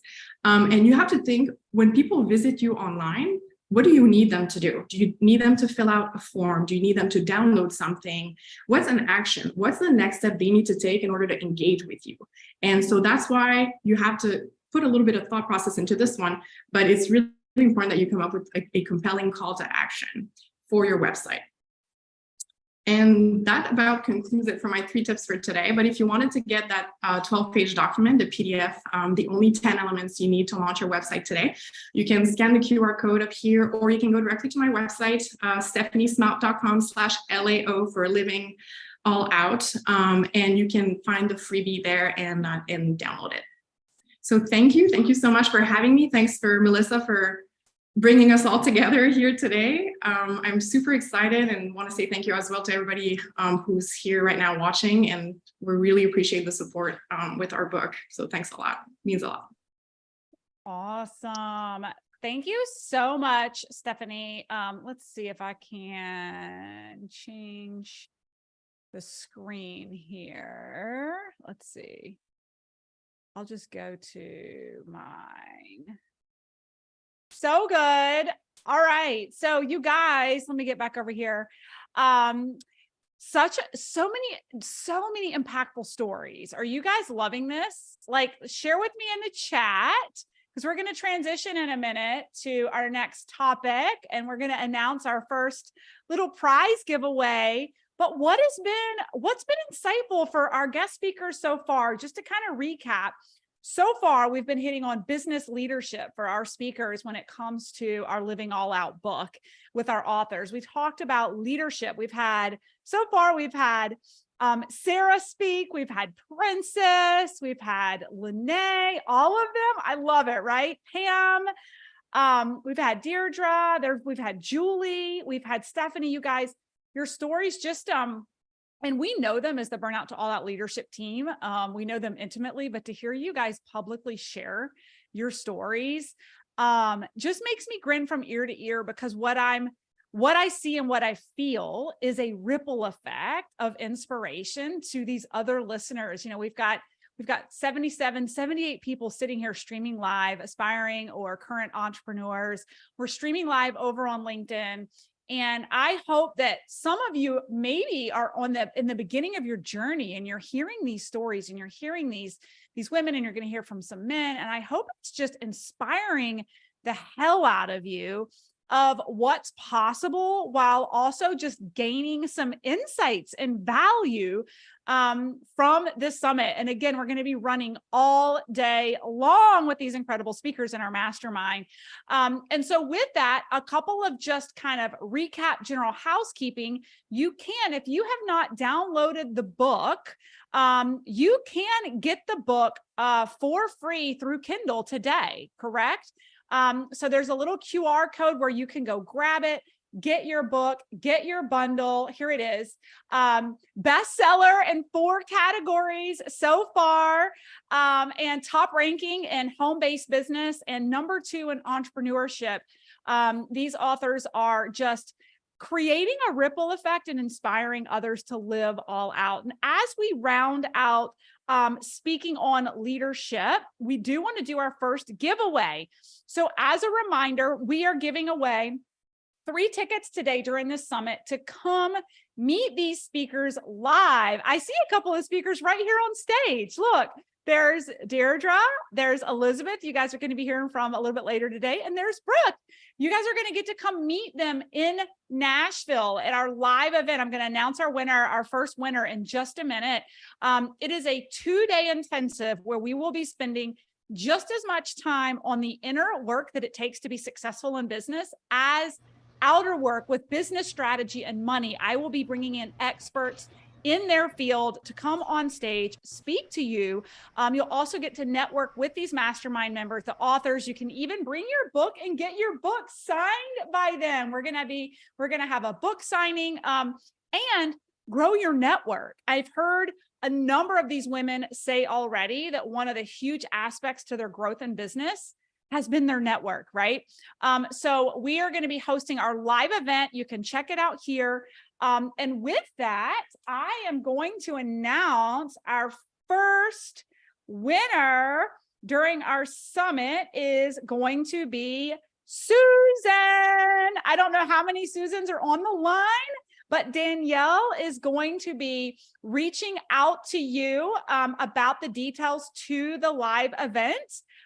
Again, our live event tickets are still in pre-sale or early bird pricing. I think $497. The retail price will go up to $997 over this month. So incredible value. We can't wait to see you. We hope that you come, grow your network, grow your business, and expand personally, right? Like that's the whole goal. Also, as a just a reminder for those who love buying books in bundles and gifting, just for today only, if you're wanting to come to the live event and you're going to buy a bunch of books to gift to your network anyway, grab 30 books to be shipped to your house and get a live event ticket for free thrown in with the bundle of the purchase. And then also, if you're wanting to come be with us intimately in Charlotte at a small, intimate roundtable with my leadership team. We are putting out an offer for 100 books. If you buy 100 books for $1,997, You get a live event ticket to Nashville. You get an exclusive roundtable event here in Charlotte worth $7,000, and you get access to our ultimate LinkedIn Leads Blueprint, which is our 5-course on-demand modules to really get you up and running and get you started with building your brand on LinkedIn. And get your business nice and shiny on the platform. So with that, again, Susan, congratulations. I think what we're going to do, because this is a 5-hour summit, we are going to give everybody a 5-minute bio break. Is that correct, Jackie?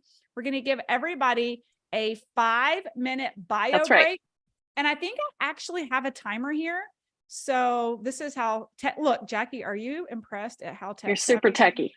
I know. I just have to move my slide. Can you see it over there now? Yep. What I'm going to do is I am going to set the timer for 5 minutes. So we can all take a quick bio break, warm up your lunch, whatever it is you need to do. And then we will be coming back with a new MC. I'll be introducing you to another incredible burnout to all out leader in the company. She will be emceeing our third of the summary or the summit, which is going to be around lifestyle optimization. We've got some incredible authors that are going to be coming in and speaking to you on lifestyle optimization. So let's take 5-minute bio break. You guys see the clock here. I'm going to start it and we'll see you back in 5 minutes. Okay.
All right, I'm giving everybody the 15-second countdown. Give everybody the 15-second countdown to join us back. Oh, look, it like counts down. I didn't even have to do that.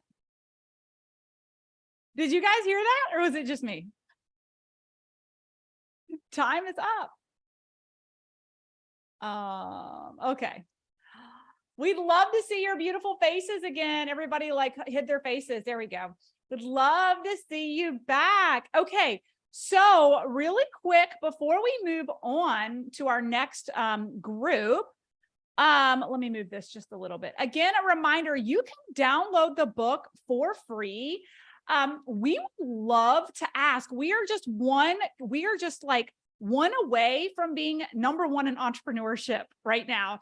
What we would love to ask you guys to do is to actually, if you've downloaded it or you've got a physical copy, or if you haven't downloaded it, download it. Jackie's going to show you right now. This is us shamelessly begging for you to rate and review the book. Jackie's going to show you how to rate and review the book as we continue to climb in rankings. Here we go.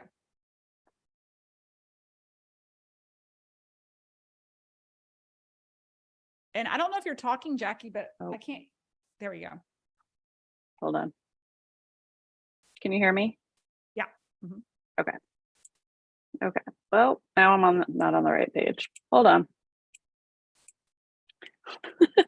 Yeah, so again, this is me shamelessly plugging all of you guys sitting in front of your computers, watching us and listening to us, all 76 of us today. If everybody can pull out their Amazon cart, and Jackie's going to show you how to rate and review it. Yep. So it's pretty easy. You just want to log in. You want to get back to the book page. So you can either like search for it or go to your orders page and click on it. And then you got a lot of scrolling to do. You want to scroll all the way down and you might miss it. But if you click right here, write a customer review, that's all you got to do is just go fill this out. And yeah, we would definitely appreciate it if you would. And the key is they have to download the book first, right? In order for it to be a qualified rate or review.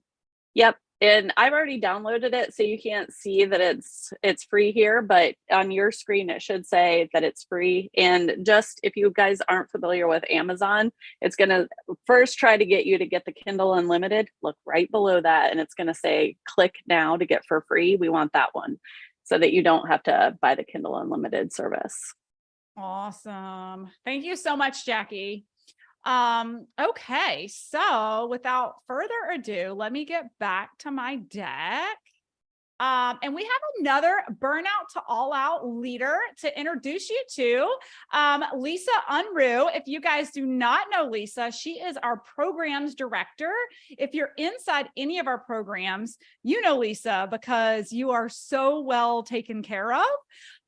She supports all of our programs, supports from a customer service standpoint, all of our clients, and she takes care of all the babies, right? She just takes care of everybody so well.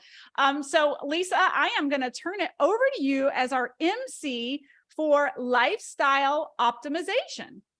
Well, thank you so much, Melissa. And if we've met before on one of the calls, you know how much I love what I do and I love the people that I get to do it with. So you're all a part of that here today. And I just love being here. I'm already inspired. I mean, I know that we have a capacity to only grow so much, but I want to grow past that today. So who's with me there? I hope a lot of you are. So it is my honor to introduce our next speaker. And when I met Dr. Anjali in Arizona earlier this year, I got the pleasure of having not just a treatment, but a connection with her. And that's how I feel like she approaches her clients and patients. So let me read your bio, Dr. Anjali. I can see you here on the screen, and then I'll hand it over to you. All right. Dr. Anjali Agrawal, the CEO of Back in Balance, has carved a niche in chiropractic industry with her unique approach. She's a non-popping, non-cracking chiropractor chiropractor who integrates functional nutrition to educate moms and moms-to-be to make well-informed decisions to raise healthy families. So take it away. Thank you so much. I'm so excited to be here and so honored to be a part of this collaborative effort. It's been so great. Thank you for everyone for joining us today. And I wanted to start off with, as Julie had mentioned in her presentation, the goal is to be 1% better today than we were yesterday. And that actually ties in perfectly with the theme of my presentation, which is healthy habits for boosting performance in life and business. So before we jump into my presentation, I'm going to give everyone a little break. I know we just had a bio break, but we're going to do a little bit of a stretch. So if I can have everyone stand up for just a moment, even if you stood up to use the restroom or anything like that, stand up. Now everybody's going to be seen in their pajama pants and jean shorts. Yes. Just saying. We will know who was prepared for a Zoom meeting versus a day in life. All right, so we're going to stand up. We're actually going to stretch our upper traps here a little bit because those tend to be the universal tight spot. So I'm going to start by, if you can follow the directions of right and left, if you can place your left hand behind your back in the small of your back and tilt your right ear towards your right shoulder so that you feel a little bit of a stretch in the left upper traps. If that feels like a good stretch, you can hang out there. Otherwise, take your right hand on top of your head and just let it rest on top of your head. You're not trying to pull your head off. And if that feels like a good stretch, you can hang out there.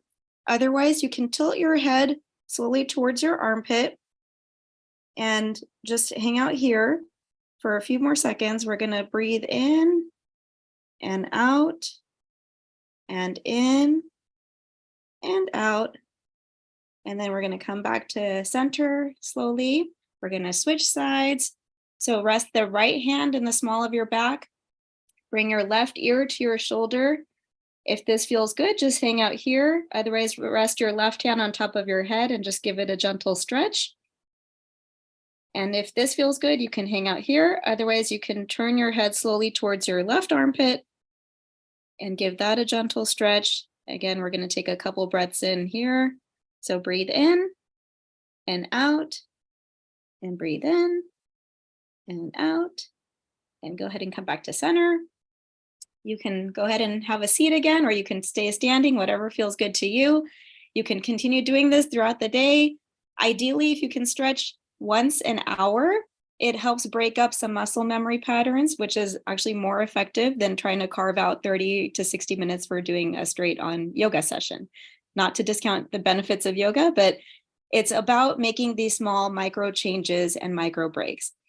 And the founder of chiropractic, D.D. Palmer, was of the belief that all spinal misalignments are due to one or a combination of the 3 T's, which are thoughts, traumas, and toxins.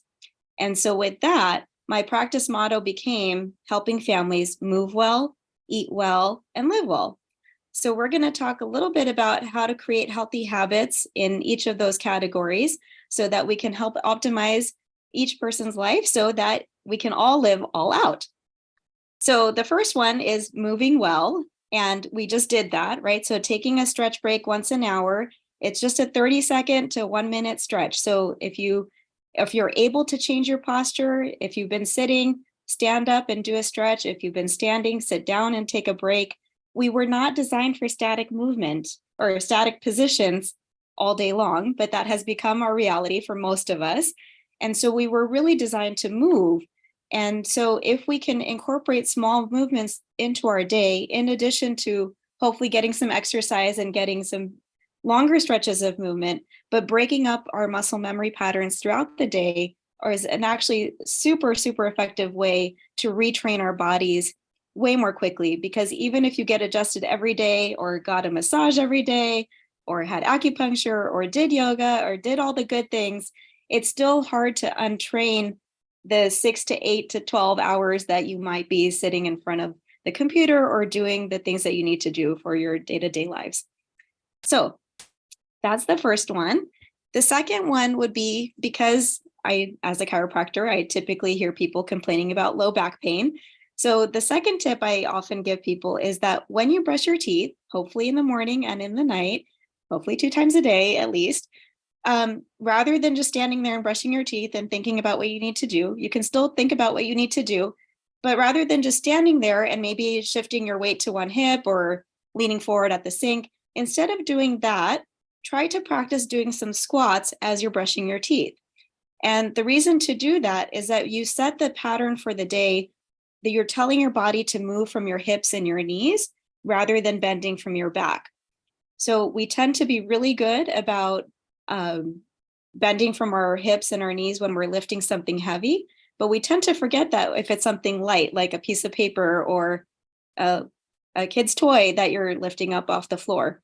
So trying to remember how we're supposed to move can be a really impactful way to retraining those habits. And now we're going to move into eating well. And one of the biggest things that I typically see for the majority of my practice members is that we tend to be quite dehydrated, right? So a lot of people know about eating the good things, drinking the water, but really understanding how your body absorbs water, right? So I see some of you reaching for your water bottle, which is awesome. But trying to understand that all functions in our body need water to operate well. So if you're drinking the water, but don't feel like you have good muscle relaxation, your cells may not actually be absorbing the water. So we may need to have a conversation about how to better absorb that. Or if you're needing to use the restroom in the middle of the night, it could be a sign that you're actually dehydrated, which sounds counterintuitive, but is often the case.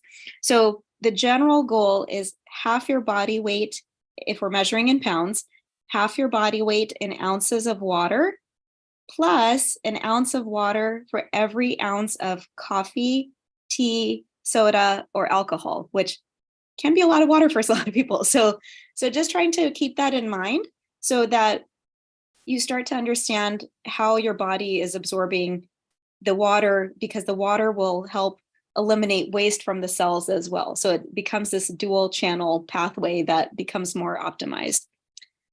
And then the next thing in terms of eating well is understanding how your body breaks down the macronutrients, right? So a lot of people talk about eating the macronutrients like the protein and the fats and the good healthy carbs, right? Avoiding the starchy carbs or the refined carbs, but then understanding how your body is actually breaking that down. So part of what I'll be sharing at the end is a daily wellness text, and we'll talk about how to identify if you might be having challenges breaking down proteins, carbs, or fats, and then how to better support your body to assist with that. And then the last section is living well, which can be a lot of different things, but one of the main things that I like to highlight is the act of practicing gratitude, which a lot of people talk about.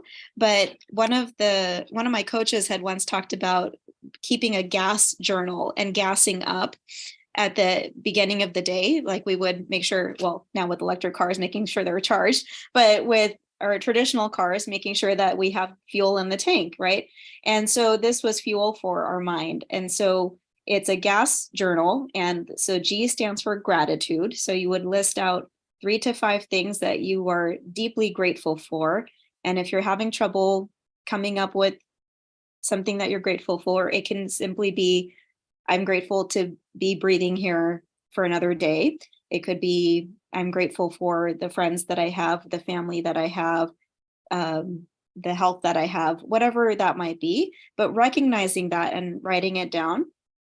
And then A is an action step that you would take to help you achieve your goal, right? So a lot of us have really ambitious goals, but until we take action to actually move forward on those goals, it's like wanting to win the lotto without ever buying the lotto ticket, right? So taking action. And then S is actually for an act of service for yourself or for someone in your community, in your world. And it doesn't have to be really big. It could be like if you have a partner, if you live with other people, if you're not typically responsible for unloading the dishwasher, it could be that you help unload the dishwasher that day. or it could be a bigger act of service, helping someone in the community, whatever that feels like for you, but just incorporating that into the part of your day, regardless of how big or small that act is. So that's the gas journal, which I love to incorporate. And I'm just going to share my screen.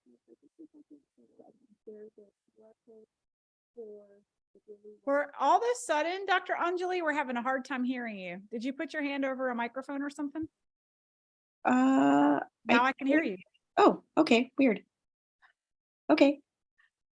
Well, this is the daily wellness text. If you want to capture the QR code, we will send you a reminder every day for a small change that you can make to help optimize your health and your wellness. Thank you so much. Amazing. Thank you so much, Dr. Anjali. That was so great. I love how simple that is. You know, sometimes as humans, we make it a lot more difficult than it needs to be because we want to move well, we want to eat well, we want to live well. So thank you so very much. And our next author, I'm so delighted to introduce this one. And I see, Kristen, you're here. Perfect. I just love your heart. When people hear, you know, your bio, you know, they could think, you know, you're a computer and tech nerd, but you're not. You are the sweetest kind, not that tech nerds aren't sweet, but Kristen will come alongside you and help you in a way that doesn't diminish, you know, the things that we can do. She is an expert and a genius, and I am so excited to read your bio. So Kristen is a back-end tech expert who helps service-based entrepreneurs scale their business to multiple six figures with ease by fixing their funnels and optimizing their systems so that they can stay in their zone of genius to create more influence, impact, and income. Under her leadership, Affinity Media has served and educated hundreds of entrepreneurs how to understand, utilize, and grow their business's digital ecosystems while unapologetically helping business owners demand ethical treatment from the digital service industry that they rely on. Away from the entrepreneurial hustle, Kristen unwinds by tending to her many plants, reading, and traveling the world with the love of her life. Take it away, Kristen. We're so glad to have you. Thank you, Lisa. And I'm so grateful to be a part of this opportunity and to meet all of you here. And I just want to give a shout out to Melissa and her entire team because it's been one of the best experiences of my life. So thank you all for the support that you have given us, and to all of the authors. You know, everyone on this call, I think, can feel the energy, but I definitely am just so grateful for you guys. So shout out to all of you. Thank you. So I am going to jump right in. And today, what I would love to talk to you guys about is how to utilize the tech space to scale your business without wrecking your personal life, which I think is something that we really need to talk about, right? Because scaling a business is hard, but it doesn't have to take over your life. And I'm very excited to be jumping into that. So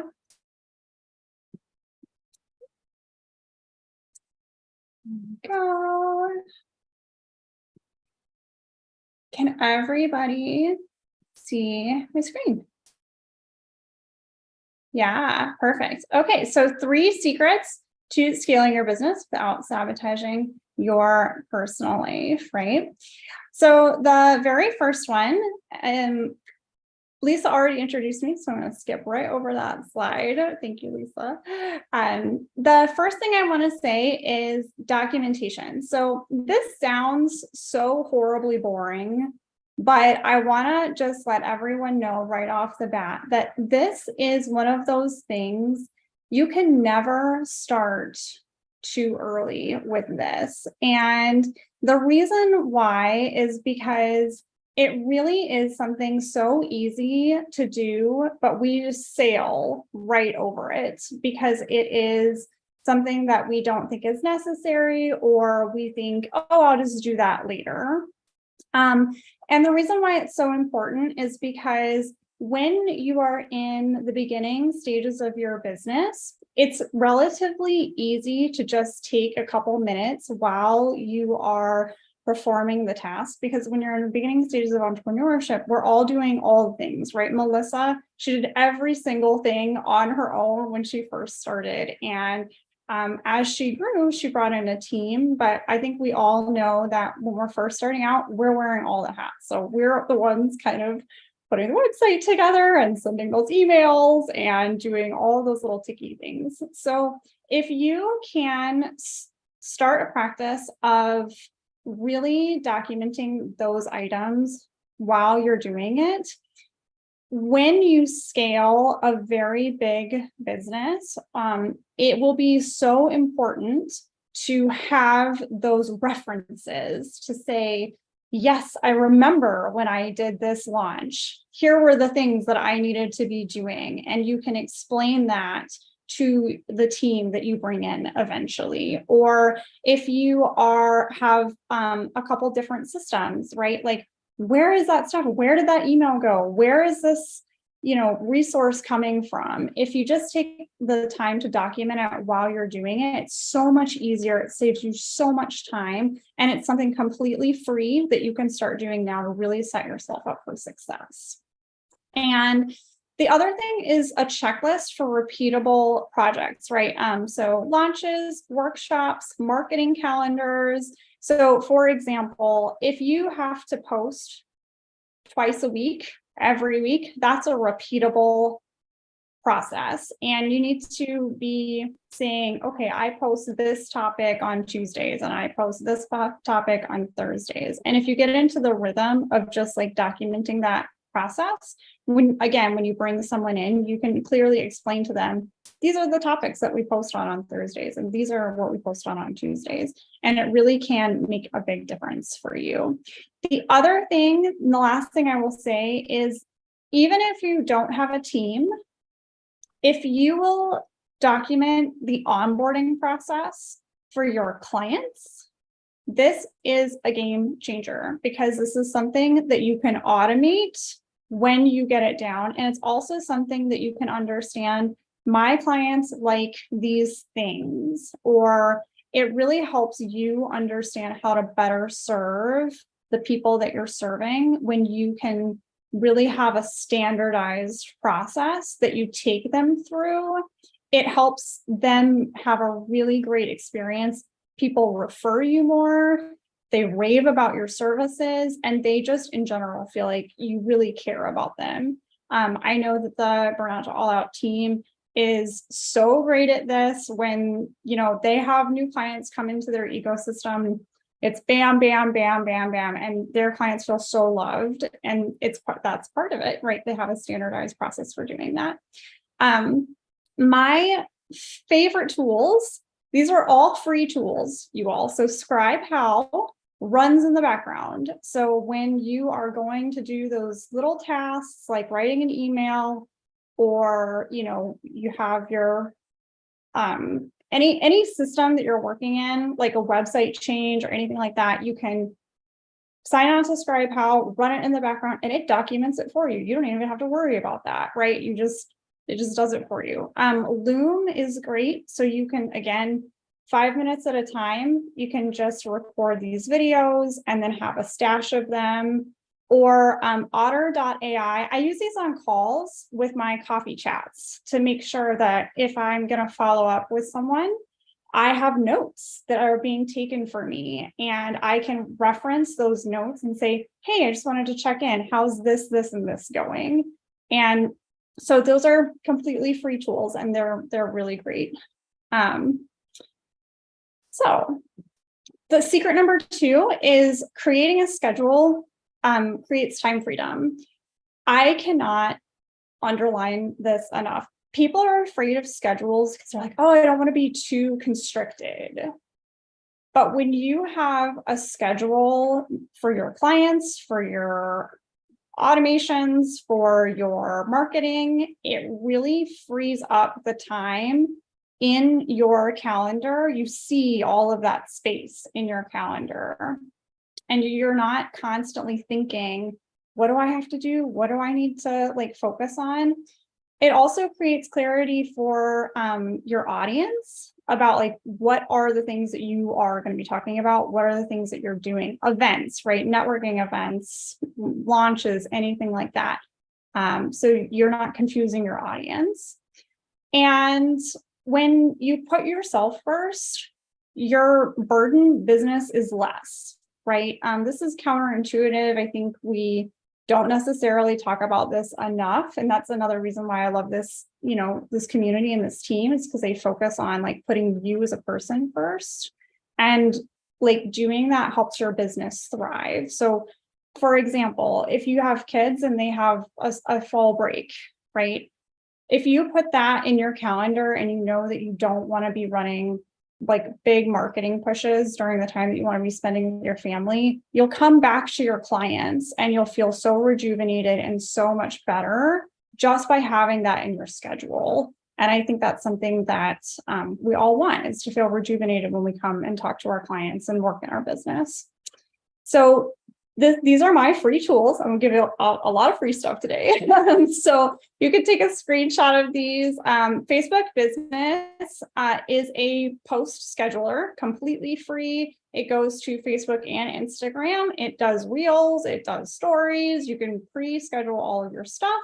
Asana is a project management tool. It's a little advanced, but it has really great trainings. I won't get too into it, but I do love it. Check it out. And then Calendly, you can block off times in your calendar to like meet your clients, meet your coffee chats, right? And you can really like dial in your calendar to put your personal needs first and schedule things around your personal life. Okay. And then number 3 is automations don't have to be scary. The thing that I really want to push here is that the tech space seems like it can be intimidating, but it really doesn't have to be. If you don't consider yourself a techie person, I want you to know that there are a lot of tools out there right now that are being designed specifically for you in mind. And you should really be open to exploring them, because the more that we try to adapt in this industry to you as a customer, the easier we make things. So don't be so afraid of it. And automations aren't just for freebies, you all. They're for post scheduling, they're for onboarding. You know, you can automate a lot of these processes in your business. It's not just for like delivering a freebie from your marketing list, right? And then the third thing is think about your customers. Again, I'll go back to an SOP, a standard operating procedure. Make sure customers feel loved. It creates really great brand authority. It really helps them understand that you're an expert in your field. So think about their journey. Think about how you want them to feel. And that can help you understand that automations are a thing to embrace. These tools are tools that I think are starting to do a really great job of integrating a non-techie perspective into their systems. So Flowdesk and ConvertKit, they have free trials. These are both CRMs that you can kind of try out, play around with, see if you like them. But definitely they are an investment after that free trial, but it's worth it, I promise. So yeah, Sarah says, I'm not too techie. I built a website and it doesn't drive much traffic yet. Hey, but at least you built that website. So have some confidence. You've done more than most, right? So I have lots of these free resources. You can scan that QR code to go to them, or if you'd love to, I love hopping on a coffee chat. I will talk all day. We'll run really late. So if you want to hop on a coffee chat with me, there's the QR code and let's connect. So thank you guys. I really appreciate you. Thank you so much, Kristen. And if you guys haven't caught it from her yet, Kristen not only believes that tech can be easy, she believes it can be fun as well. So, and because of people like you and Jackie, I actually want to learn more about tech. So thank you so much for sharing your tips and wisdom with us this afternoon. Well, next I get to introduce Miss Laurel, and I see you here, Laurel. And if you have ever spoken with Laurel, you've had a call with her, you've worked with her, you've collaborated with her, you know that she leads with her heart. And I have just seen you grow and flourish this year, and I'm honored to call you friend. So I'm so glad that I get to read your bio. Laurel Boylan, the powerhouse behind the Freedom Trail, has carved a niche in the network marketing industry with her disruptive strategies and unique networking style. Stepping into the profession as a novice with 5 young children at home, she dove into personal development and business training, accumulating invaluable experience and insights. This was the foundation for her entrepreneurial voyage. We're so excited to hear from you, Laurel. Thank you, Lisa. Wonderful. Well, hello, everybody, and what an inspiring day it has been. Holy cow. I know all these authors and I know the stories, but to hear it all in one day has just been, man, it's got me on fire. My chapter is called The Freedom Trail, and I start with a quote by Dolly Parton that says, "If you don't like the road you're walking, start paving another one." And the reason I like that quote so much is because I am passionate about helping people stop simply surviving and start thriving. I mean, when you live a chaotic, reactive, stressed out life, I mean, let's face it, you miss out on so very much, right? You can't possibly feel true joy or love, deep love, or compassion when you're in a highly stressed mode and your body's in survival mode. There's a lot of science behind that, right, Melissa? Instead, you can choose to live a life of, passion and purpose and a life of intention. However, how do you get there, right? Well, that's what my chapter is all about, the Freedom Trail to going from stressed out to living all out. To be honest, I lived way too many years operating in autopilot. I'm really good at autopilot. I can, typical woman, multitask, check everything off the list, get it all done and act like everything's fine. And yet inside I'm dying, right? I'm sure many of you on this Zoom right now or watching live can identify with that. I was in survival mode. I was overwhelmed. I was tense. I was trying to be all things to all people all the time. And it on me, physically and mentally. Probably the saddest part was I was not fully present with my children. My marriage was kind of flatline. All I was ever thinking about was what I had to do, what I forgot to do, what I didn't want to do, what list I had to make, instead of being fully present with my children.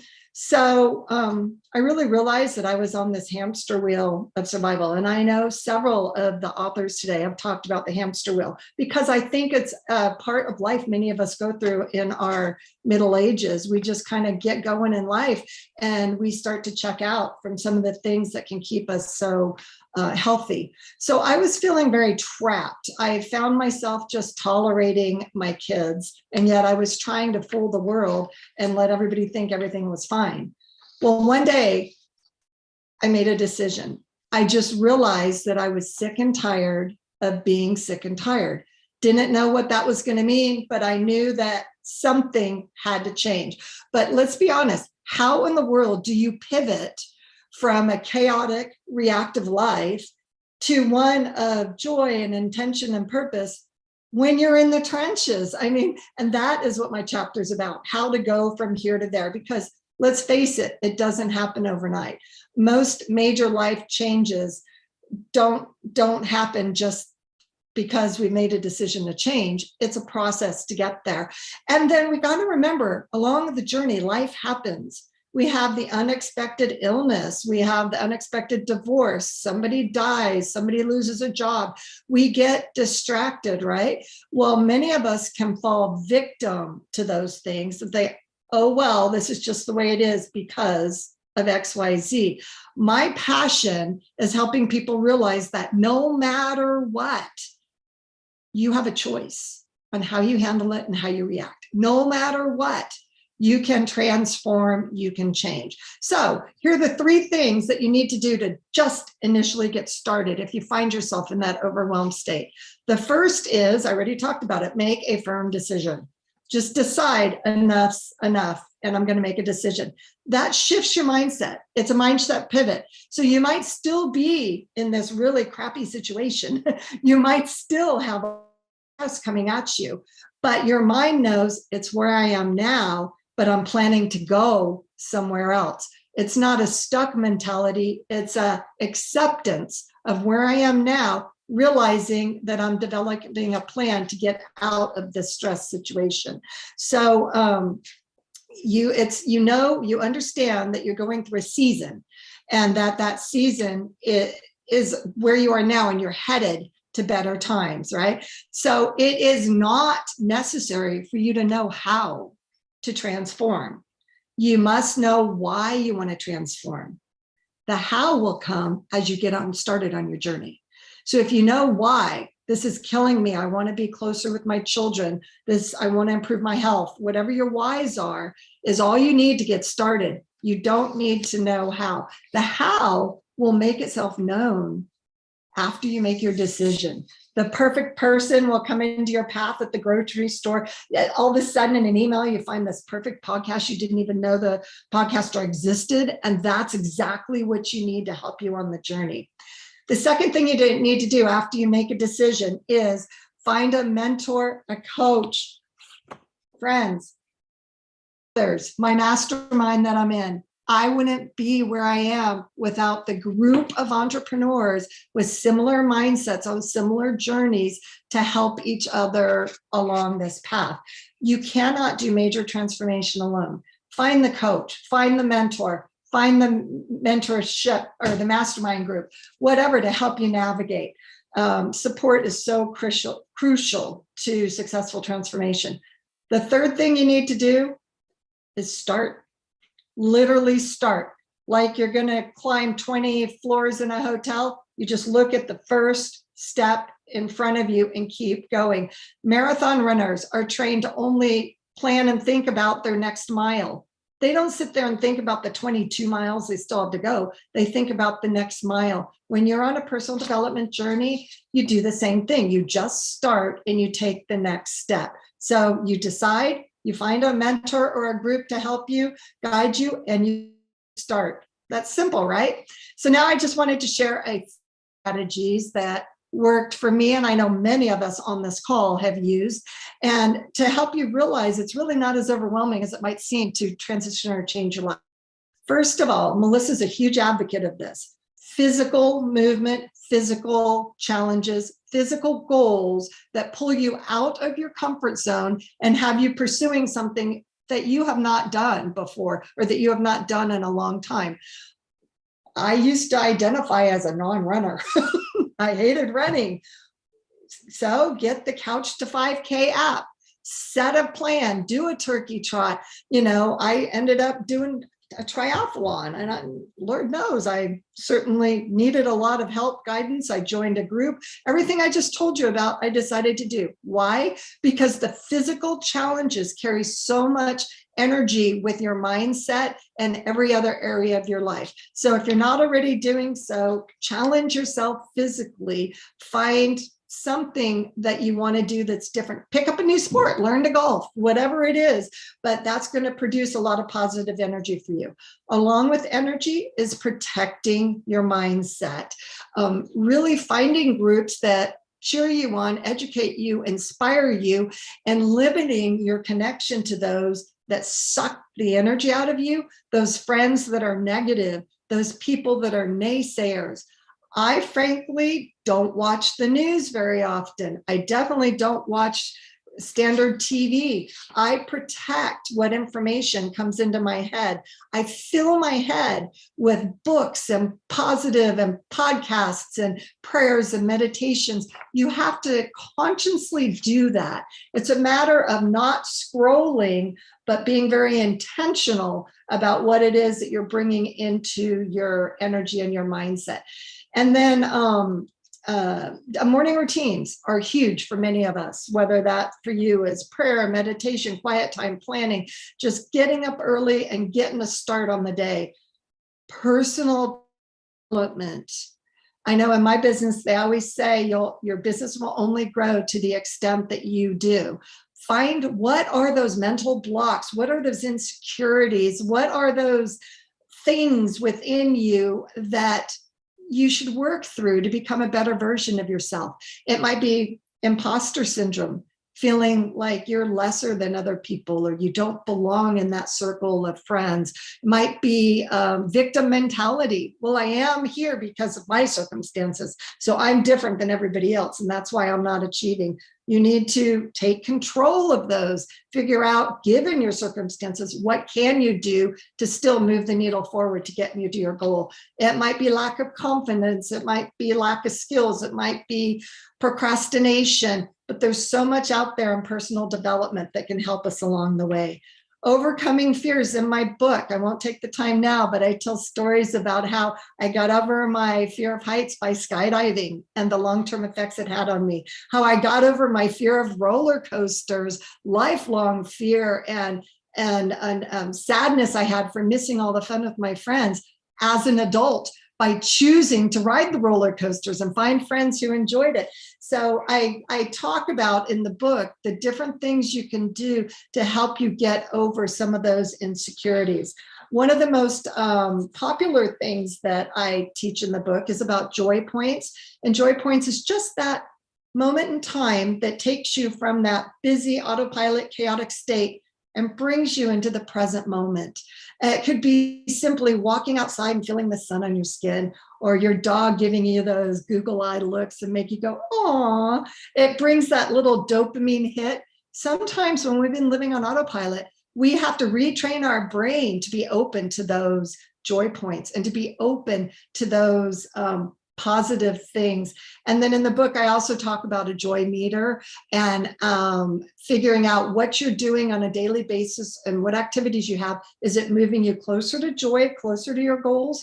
Or is it the opposite? Is it sucking energy and moving you further away from your goals? Because obviously our goal is to keep moving in a positive direction. The more of that negative energy we can offload, the quicker we end up getting to our goals. So I'm going to share my screen for my QR code. And let me pull this up here for you so that as I tell you what it is that how I can help you, I want you to be able to see the QR code. Okay, can you guys see that? Okay, good deal, because somehow I lost you guys, but if you can see it, I'm good. I just wanted to share with you that I do have a Facebook community. I know, like a couple of the other speakers said, "Oh no, not Facebook."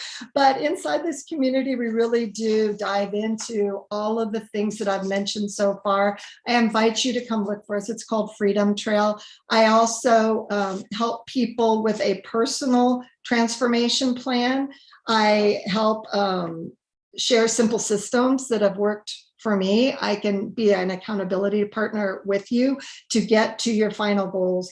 Together, the people in my community and myself, we draft a long-term plan. We draft short-term goals and steps to get there. And then, of course, our action steps every step along the way. So if you're seeing this QR code, just scan it. Reach out to me. I believe it goes to my website, but there's lots of information there, ways to connect with me. I am just passionate about helping anybody who needs a little kick in the butt, right? So with that, Lisa, I'm going to turn it back over to you. Actually, we're going to turn it back to Melissa. Yes. Okay. Awesome, Laurel. So much fun. And are you guys loving all these little QR codes that our mastermind members have? Little pro tip. Let's see if I can. I'll take you off this. There we go. A little pro tip. Whenever you're presenting anywhere and you're a guest speaker, it's really important that you have something to share at the end, right? So that people can connect with you. And this is something our clients learn inside of Business Basics. It's something they learn inside of our mastermind. And I just love that you guys all have, what we call like a total value add piece in your presentation for all of you guys to connect. I'm seeing a number of you asking about I missed that QR code, especially if you're streaming with us live on LinkedIn, but even here in the community on Zoom, as long as you registered, right, Jackie, you're going to get a list, a PDF of all the opt-ins, the little QR codes. Do you want to speak to that for a second, Jackie? It's actually going to be a landing page. You're going to get access to a landing page where you have access to all of the QR codes, links, all of that stuff. So you can grab all of the stuff and connect with all of these amazing authors. Okay, awesome. See, I got it wrong. That's why I got to hand it over to Jackie to understand. Between Jackie and Kristen, it's like, what's the process? I don't know. Technologically, I'm lost. Okay. Quick reminder, if you're just now joining us, you can download our new book, Living All Out. You're hearing from our featured speakers today. You can download it on your Kindle for free. There's the QR code. We're already bestsellers in 4 categories. And if you're downloading and you're listening live, shameless plug, if you could rate and review it, we would be so grateful if you're finding value on what these speakers are bringing to you as we continue to race in the ranks when it comes to ranking with our book. So just a little plug there. Grab your free download. And then also remember, we're raffling off, again, if you're just jumping in, we are raffling off 3 total tickets today to our Burnout to All Out live event in Nashville, October 6th and 7th, where all of our speakers that are in our mastermind will be there. You'll get to meet and connect. We've already given away, we've raffled off 1 ticket. We've got 2 more tickets to raffle off today to keep it exciting. And I was thinking at some point, maybe Dr. Anjali will bring you back in if you're still here to do another stretch break in a little bit. But the engaging, the comments, how are we rewarding? How are we picking out the free ticket? We're giving it out. Rewarding folks who are engaging in the chat and just sharing with us what you're learning, because this is a 2-way interactive, even though we're all sitting in our offices and in front of our computers. And then also just a reminder, we do have the 2 bundles. So if you want to buy a bundle of 30 books and gift them to others to inspire them, we have a bundle offer today. Let me see if I can find the slide. If you buy 30 books, we're giving away 30 books for $4.97 and including a free ticket to our sold out live event. It actually sold out and we had to expand and double the size of the room and open the doors back up. So it's over $1,000 value. But then if you're looking to actually get in the room with my leadership team in an intimate setting, one of the things we're putting out there for those of you who go all in or all out and get $100 because you want 100 to share with your network, we're gifting you a free ticket to the live event and a round table exclusive here in Charlotte with my leadership team. It's a $7,000 value. Jackie and I get asked all the time, do you guys do VIP days? Will you sit down and look at my business? This is what the round table event is for those of you that are asking. You get to sit down with my sales, marketing, and integrative and customer experience team and really get feedback and assessment on how you're operating your business. So that in itself is a $10,000 value. When you get 100 books that you get to gift out. Of course, like I said, it's not for everyone. You have to be in the game of wanting to gift books. We love gamifying books. I have a live event coming up. So if you host live events, I know our attendees are going to be getting books. We host live events throughout the year. We love to gift out books that we love. And they're being signed by me, by the way. And if you come to our live event, they'll get signed by our authors. If you come to our live event, because we're going to have a signing session. I don't know what you call it, but we're all going to sign. We're going to sign your books. With that, I am going to turn it back over to Lisa. Incredible. Well, thank you so much, Melissa. So be sure to take advantage of those bundle offers. And we have 3 more speakers in our lifestyle optimization category. And this next speaker, I mean, she can bring out just so many layers in a person. Her energy, precedes her when she walks into a room. And I know that she brought up the fun side in me. And so Dr. Christina Madison, you are just the light in a room, and you are an advocate for so many. And I'm honored to read your bio here, but just before you speak. So Dr. Madison is an award-winning pharmacist, professional speaker, and a communications specialist. She believes that effective communication through storytelling and authenticity can change the world. Educating the public about wellness, related topics, and spreading the word about prioritizing your health in order to reach your full potential. So Dr. Christina Madison, take it away.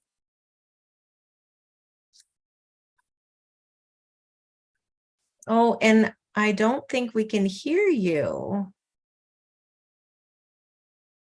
We'll wait for a second for it. Well, we'll wait for a minute for you. Amazing. We're going to want to hear what she has to say, so it'll be worth the wait. Oh, where did she go?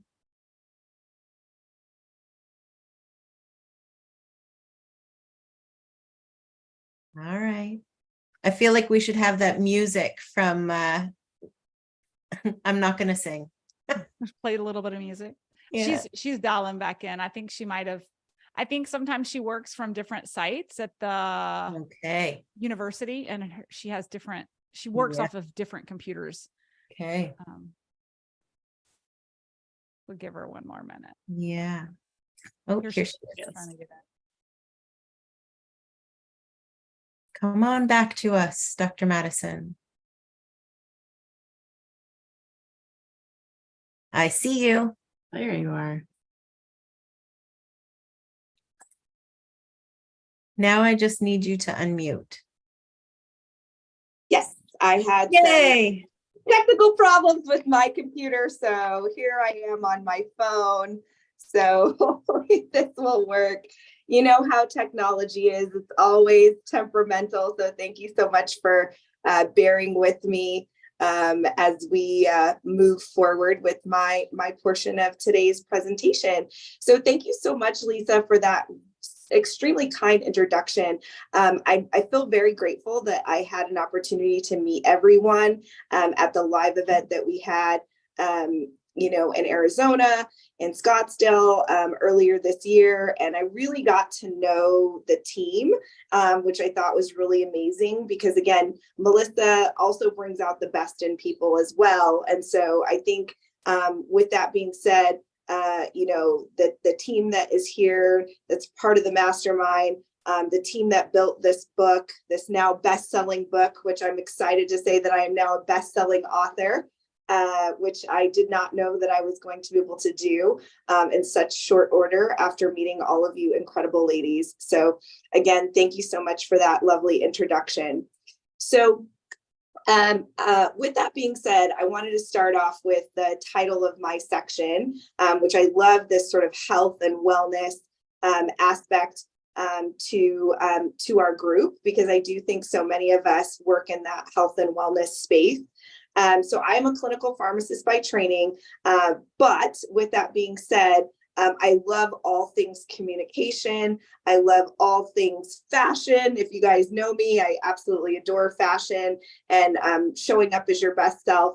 And so today I'm going to share 5 ways to amplify your voice to elevate your health, your wealth, and your career. And the reason why I think this isn't so important is because of the fact that we all know that we communicate with each other through many different ways, whether that's verbal communication, whether that's nonverbal communication, whether that's how we show up online, but then ultimately how we're engaging with each other on a personal level. So as Lisa mentioned earlier, energy begets more energy. And when you are seeing people in person, it's so important to get that vibe from people, right? I keep seeing this all over TikTok and Instagram, like everyone says it's a vibe, right? But it really is true. And when you are able to communicate well and you're able to craft a story that is impactful, it leaves an indelible mark and a memory in the people that you are able to touch. So the title of my chapter for this incredible,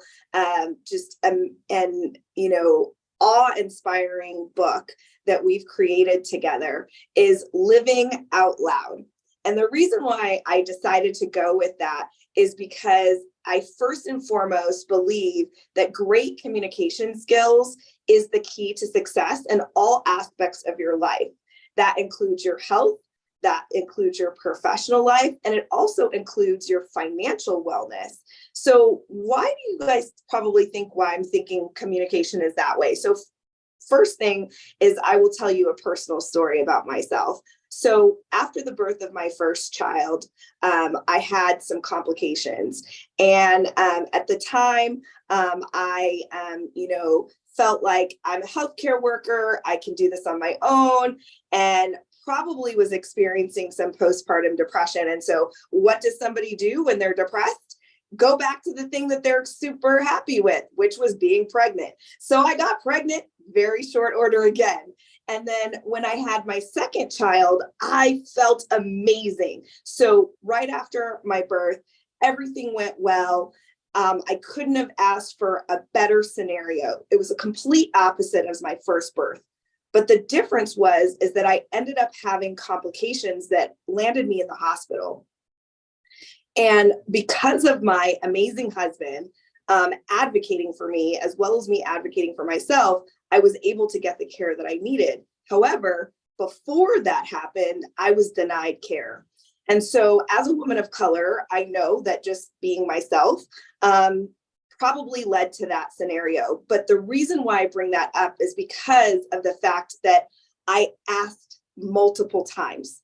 I made sure that I communicated my wants and I communicated my needs. It may not have worked the first time, but definitely the second time. So particularly in your health, if you feel like there's something off in your body, if you feel like there's something that's just not right, don't stay silent.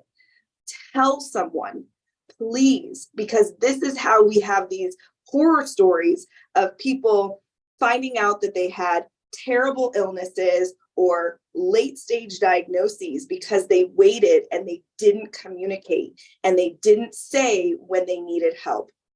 So that's first and foremost your health.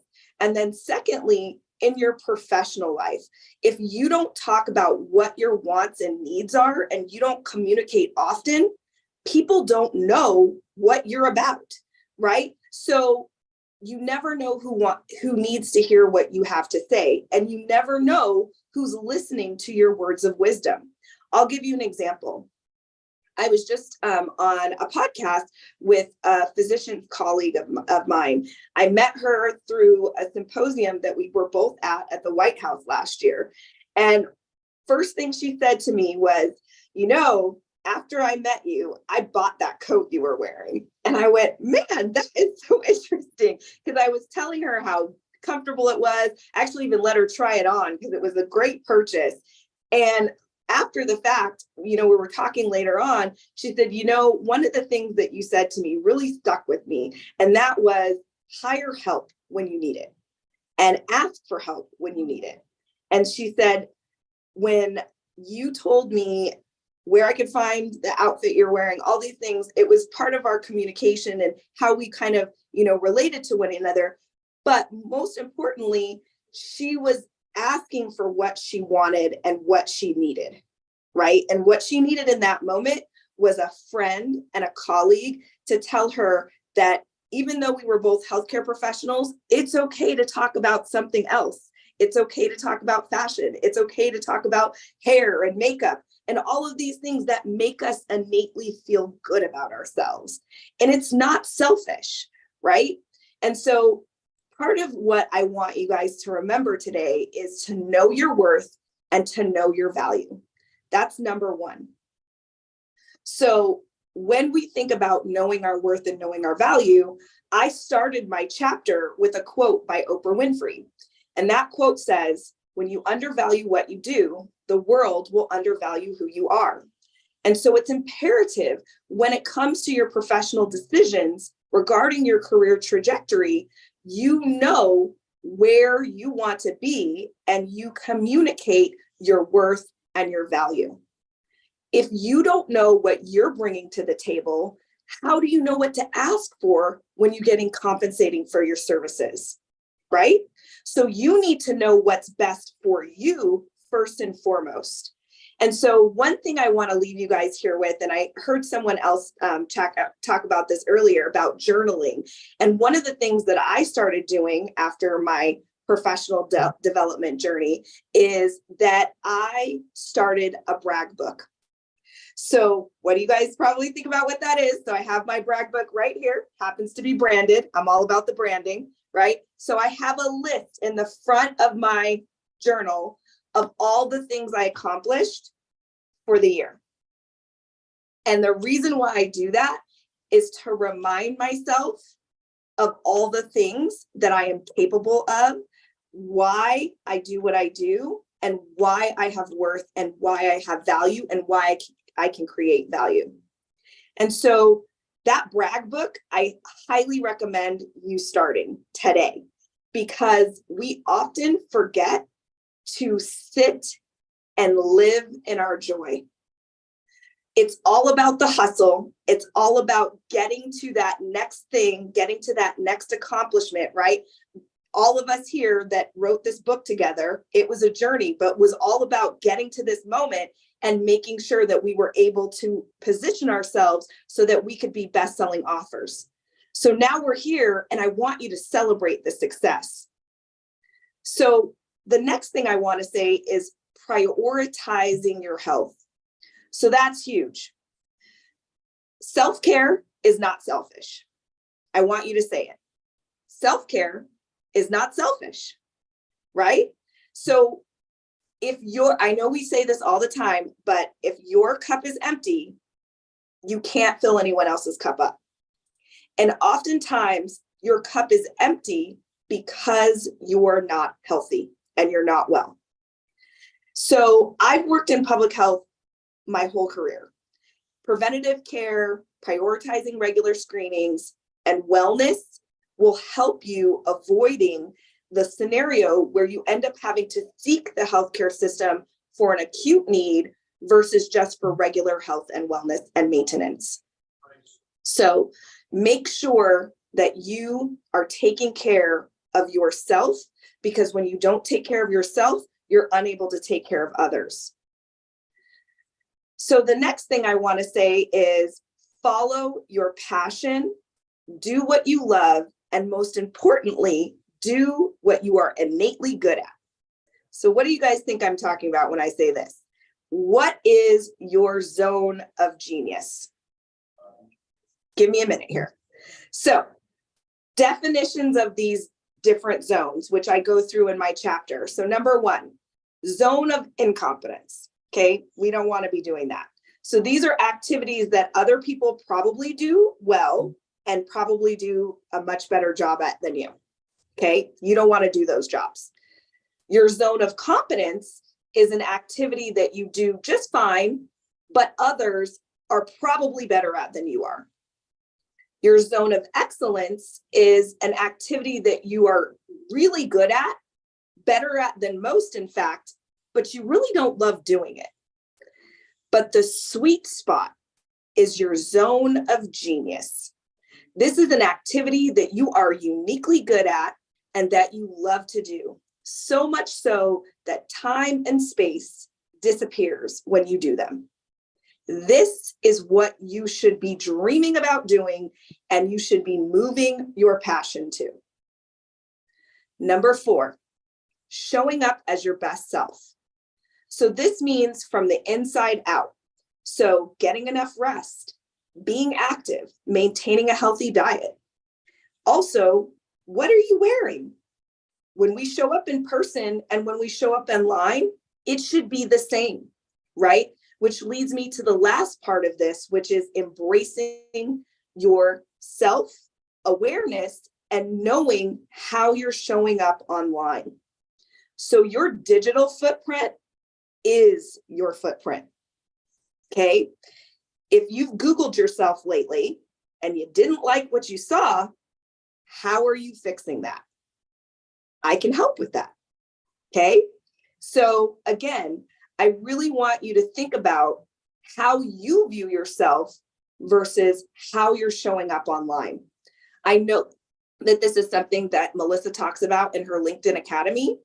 Part of showing up and being part of that LinkedIn community is making sure that your profile is up to date as possible, right?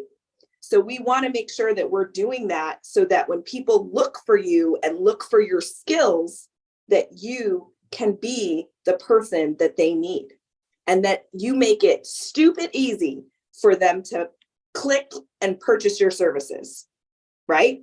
That's the wealth generation. The last thing I want to talk about with you guys is embracing the messy yes. So this is from a girlfriend of mine that I adore here. Her name is Jeanette Schneider. She was the person who gave me my first time being on a podcast, and I just like turned into a different person. I was like, oh my gosh, this communications media space is for me. I'm going to get training. I'm going to get coaching. And then, you know, fast forward 4 years later, I was on Good Morning America in May, right? So I think that embracing that messy yes, not having everything figured out is okay. But one thing I also want you guys to know is that you need to have healthy boundaries. So another thing that I talk about often when I talk to people about how they can show up as their best selves is only doing the things that you love. And that means if it's not a hell yes, it's a no. So don't just take on projects for the sake of taking on projects. It needs to light you up. It needs to fill you up. It needs to make you feel so incredible inside that you are just waking up thinking about this opportunity and working with those people that you're going to be working with. And if that's not the case, then you should be saying no. You need to protect your time. You need to protect your sanity.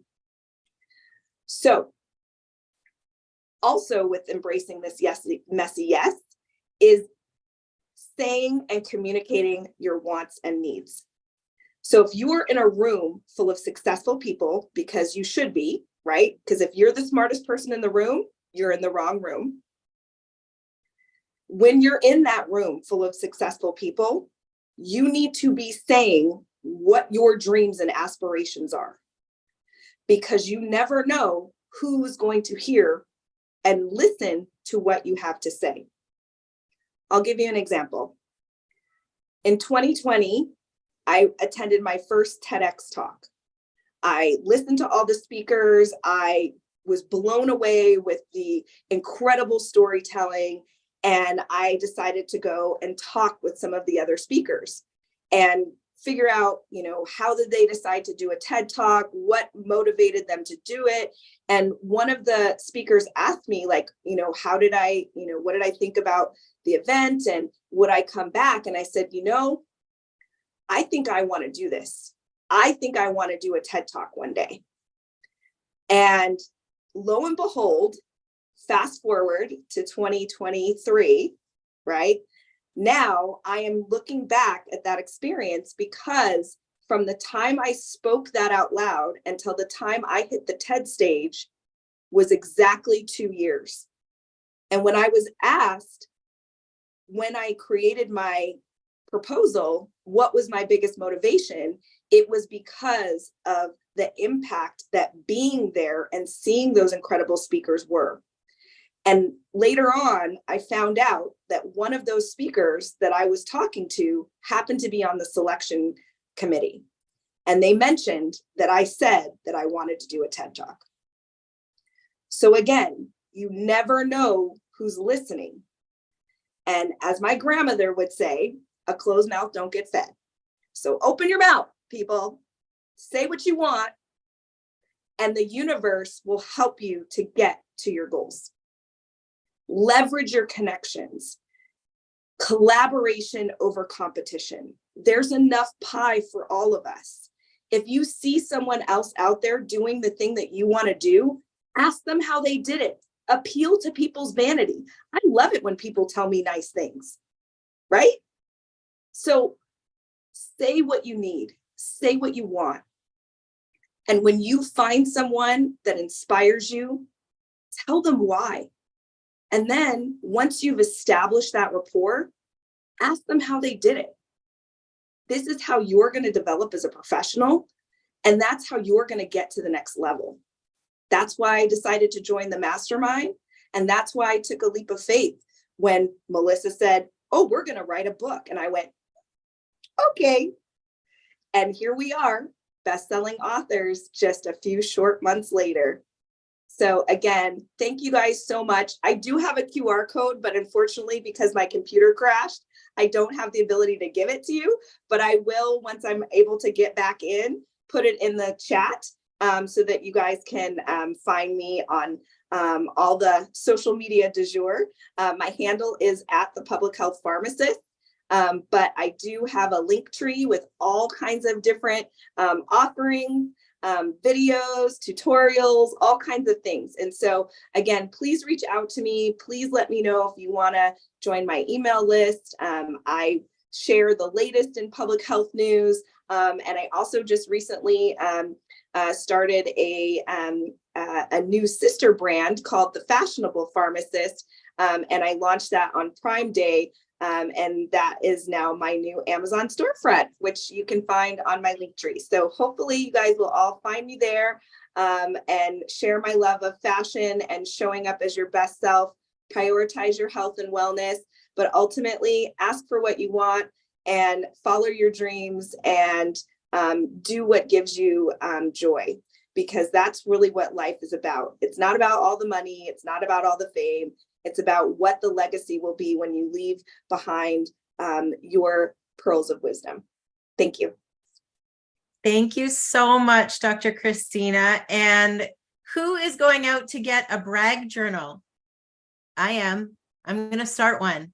And thank you for the reminder and the inspiration to be an advocate for ourselves, to stand, and communicate what we want, need, and desire. So thank you so much, Dr. Christina. We have two more speakers in this category. And when I think about Junie Tierney, I can see you sitting in the chair at Melissa's house last year when I met you, and I adore you. And I see the way that you authentically live and enjoy life. You live life. So I am so excited to have you speak here today, or we are, and I'm going to read your bio before you take the stage. So Junie Tierney is an Austin-based real estate investor, agent, and coach with a passion for helping clients generate wealth and transform their wildest dreams into reality through real estate investing. Since purchasing her first property at age 25, Judy's investments have provided her with a secondary income stream that has enabled her to travel to almost 50 states and 7 continents. Today, Judy is on a mission to empower others to achieve similar success by showing them how to quickly and easily navigate the real estate landscape with confidence. So we're so glad to have you here, Judy. Thank you, Lisa. Hello, everyone. I'm so honored to be here, and I wanted to just give a shout out to all of the other authors and say thank you to Melissa and her team for making this all happen. So excited that we now have a best-selling book, and the summit is just amazing. So thank you all so much for being here. Today, I want to take just 10 minutes to share with you all a topic that is very near and dear to my heart. And it's about how I used my corporate wisdom to create unforgettable travel experiences. I know it can be difficult for all of us. We've all got careers and families and commitments and all of the other things. But from being in the corporate world and a real estate entrepreneur for 35 years and traveling all along the way, I hope that I can share some tips and tricks and lessons that I've learned to help you all achieve some of these same memorable moments.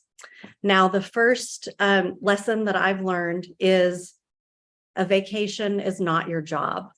So I want to tell y'all a little story about when I was 30 years old. I thought I was on the top of the world.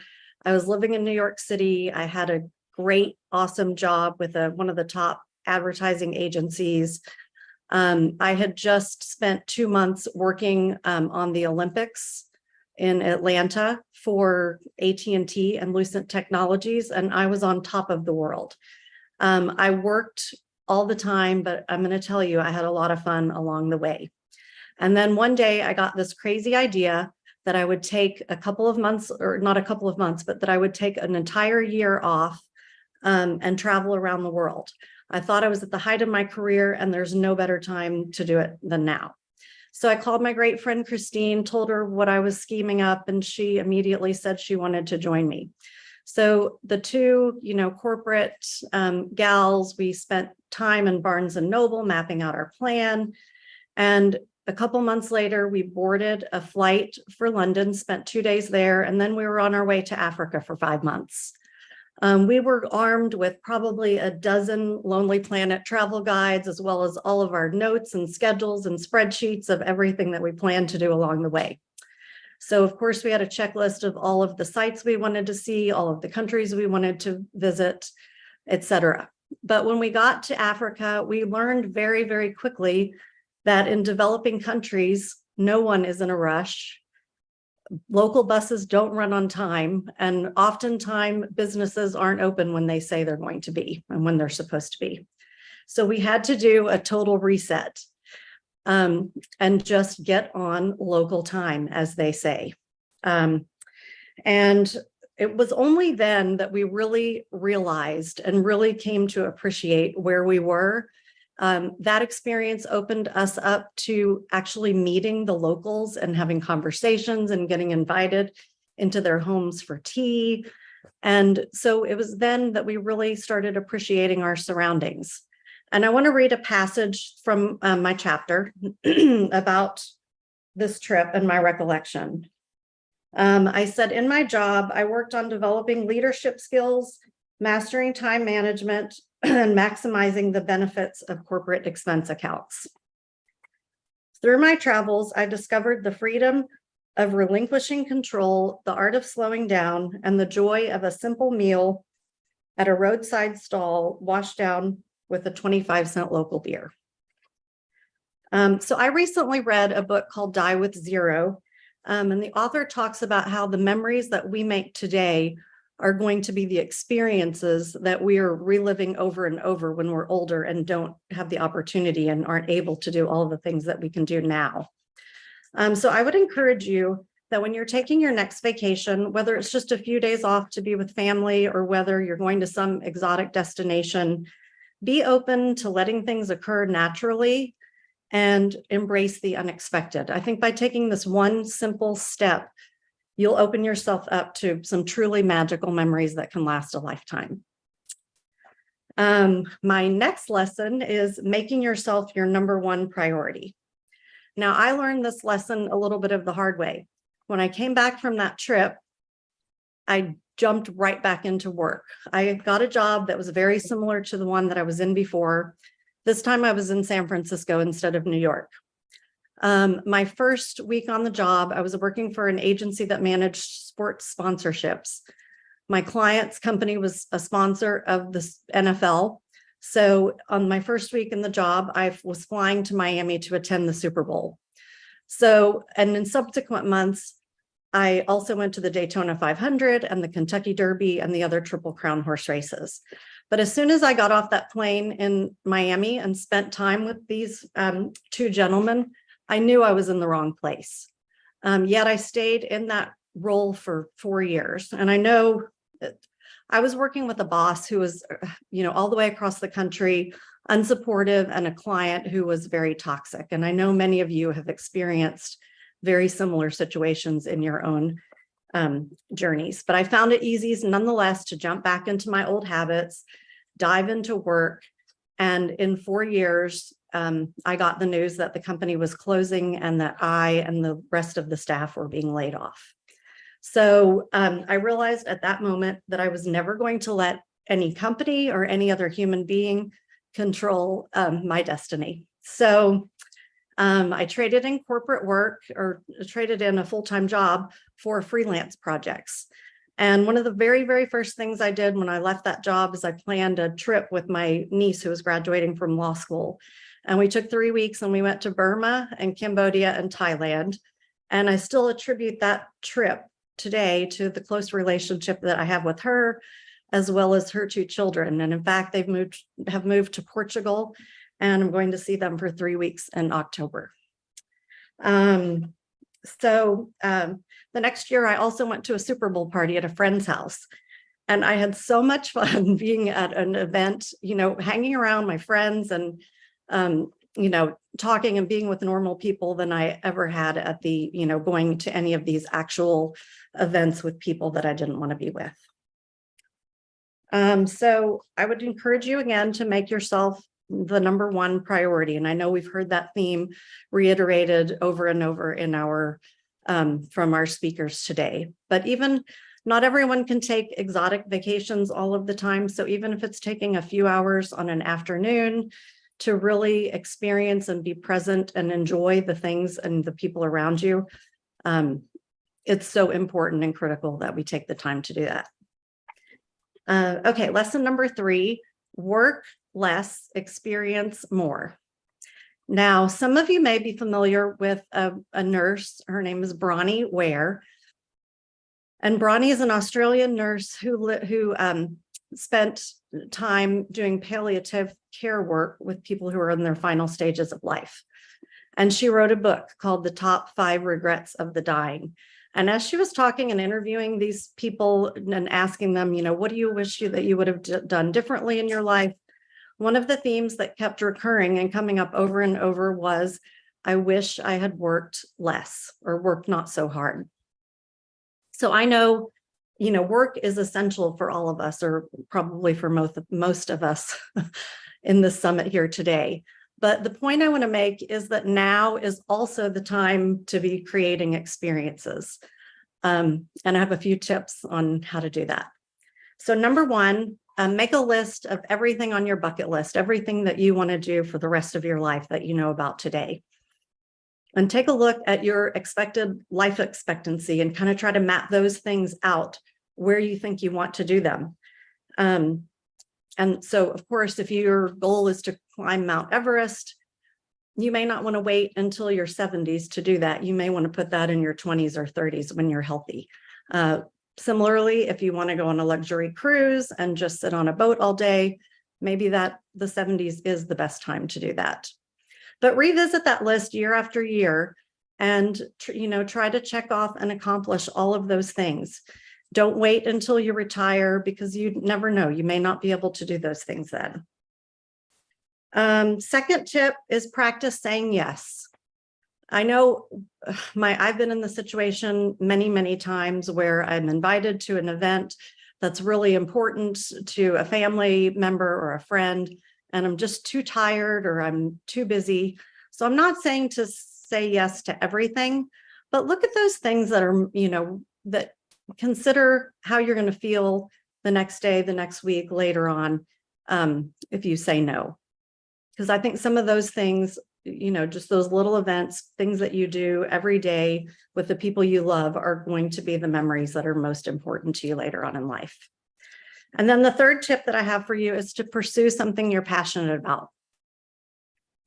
Whether that's taking an art class, doing meditation, or perhaps pursuing a second hobby or a second career.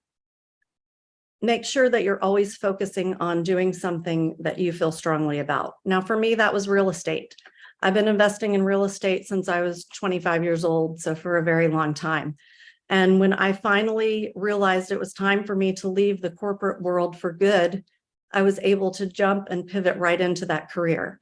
And now I'm doing what I love and helping aspiring investors, I'm helping them navigate their path to their first investments. So that's super exciting to me. So I would encourage you all to kind of pursue a second hobby or just something that you're crazy about. Now, I want to leave you with a final thought. So 46% of American workers do not use all of their paid vacation time. And on average in 2021, the number of unused vacation days was 9.5. And if you think about that, over a 30-year career, that's about 9.5 months of vacation time that goes unused.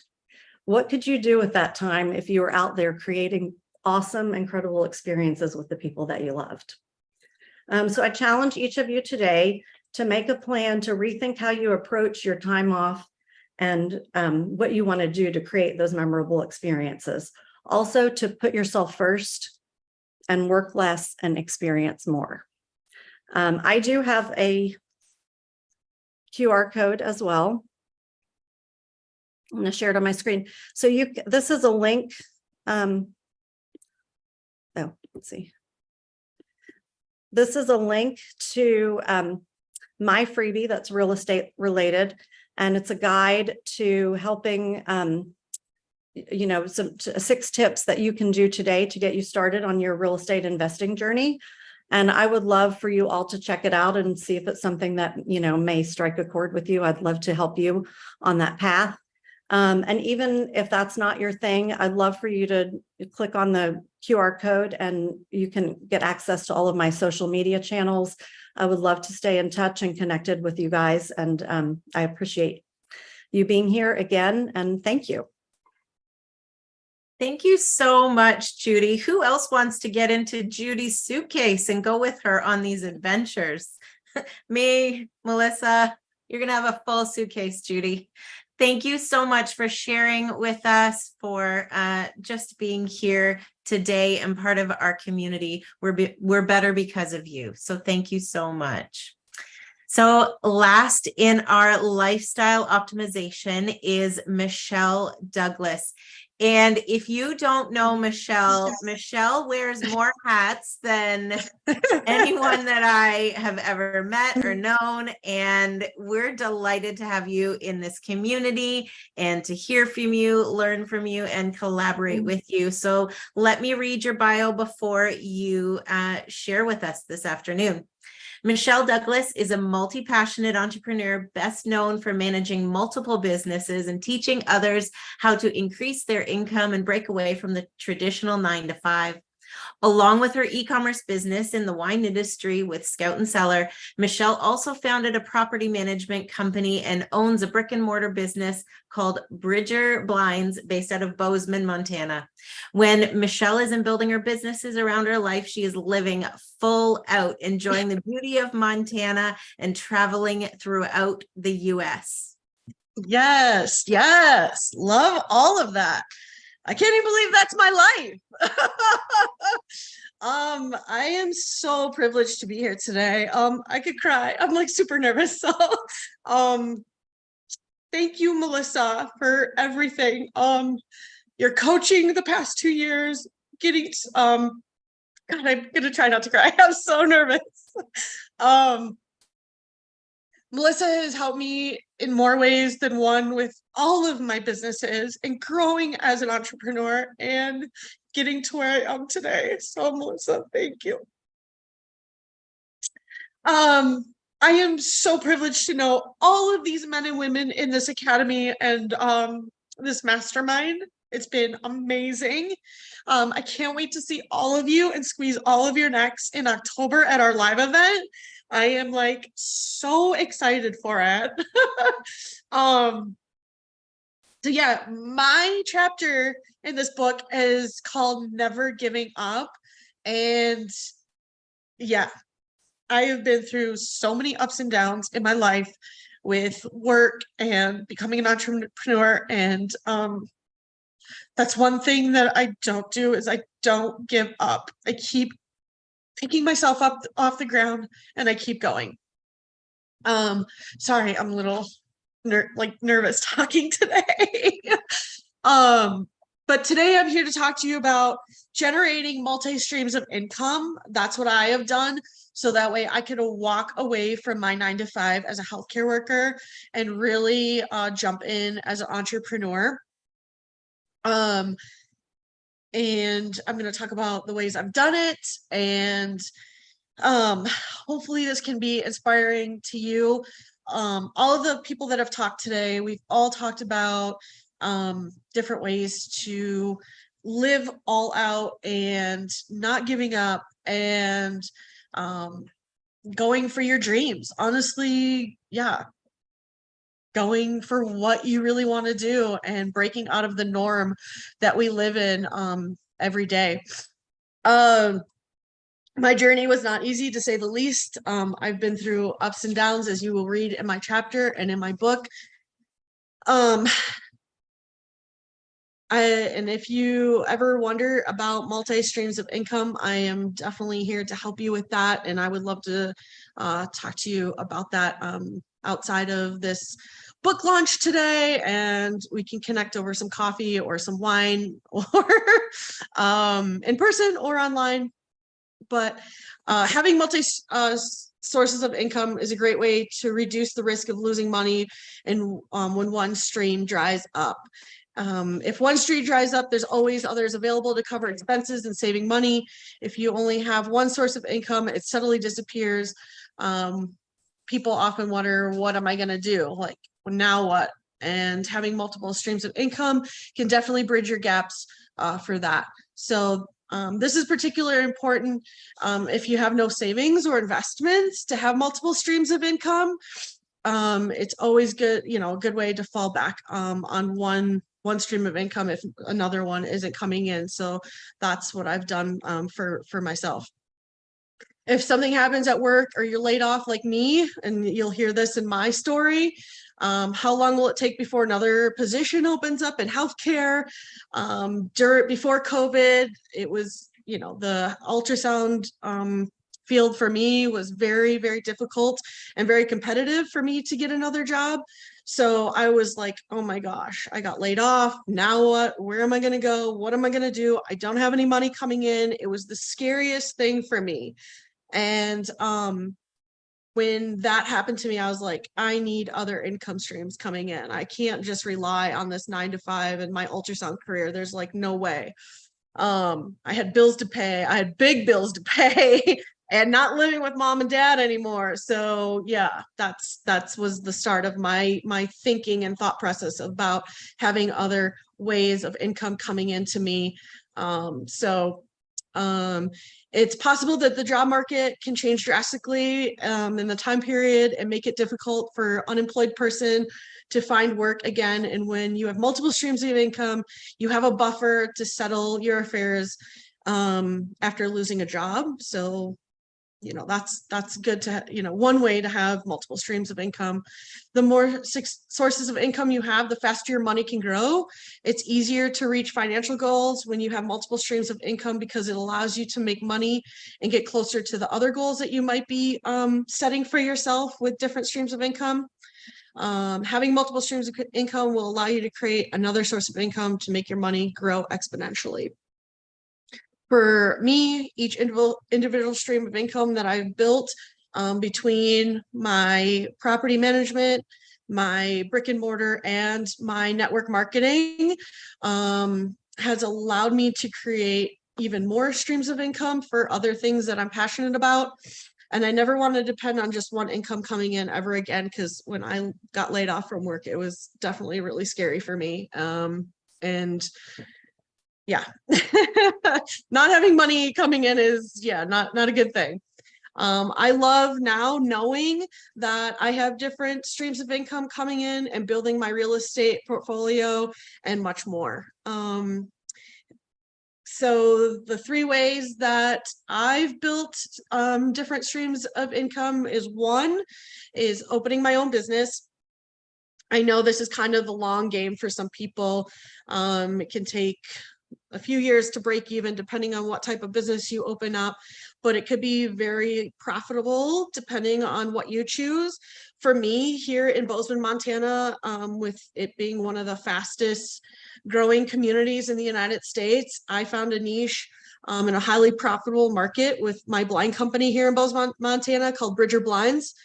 As all you know, you've seen Bozeman, Montana on TV with the Yellowstone show. That's why everybody is coming here. So tourism in our area is up, real estate market is up. We have over 7,000 brand new homes being built here in Bozeman, Montana this year. So I saw an opportunity in the blind industry to be tied with the construction industry and how fast we are growing. I am passionate about real estate and interior design, so I wanted to be part of that and making someone's home beautiful. And I thought the blind industry would be a good fit for me.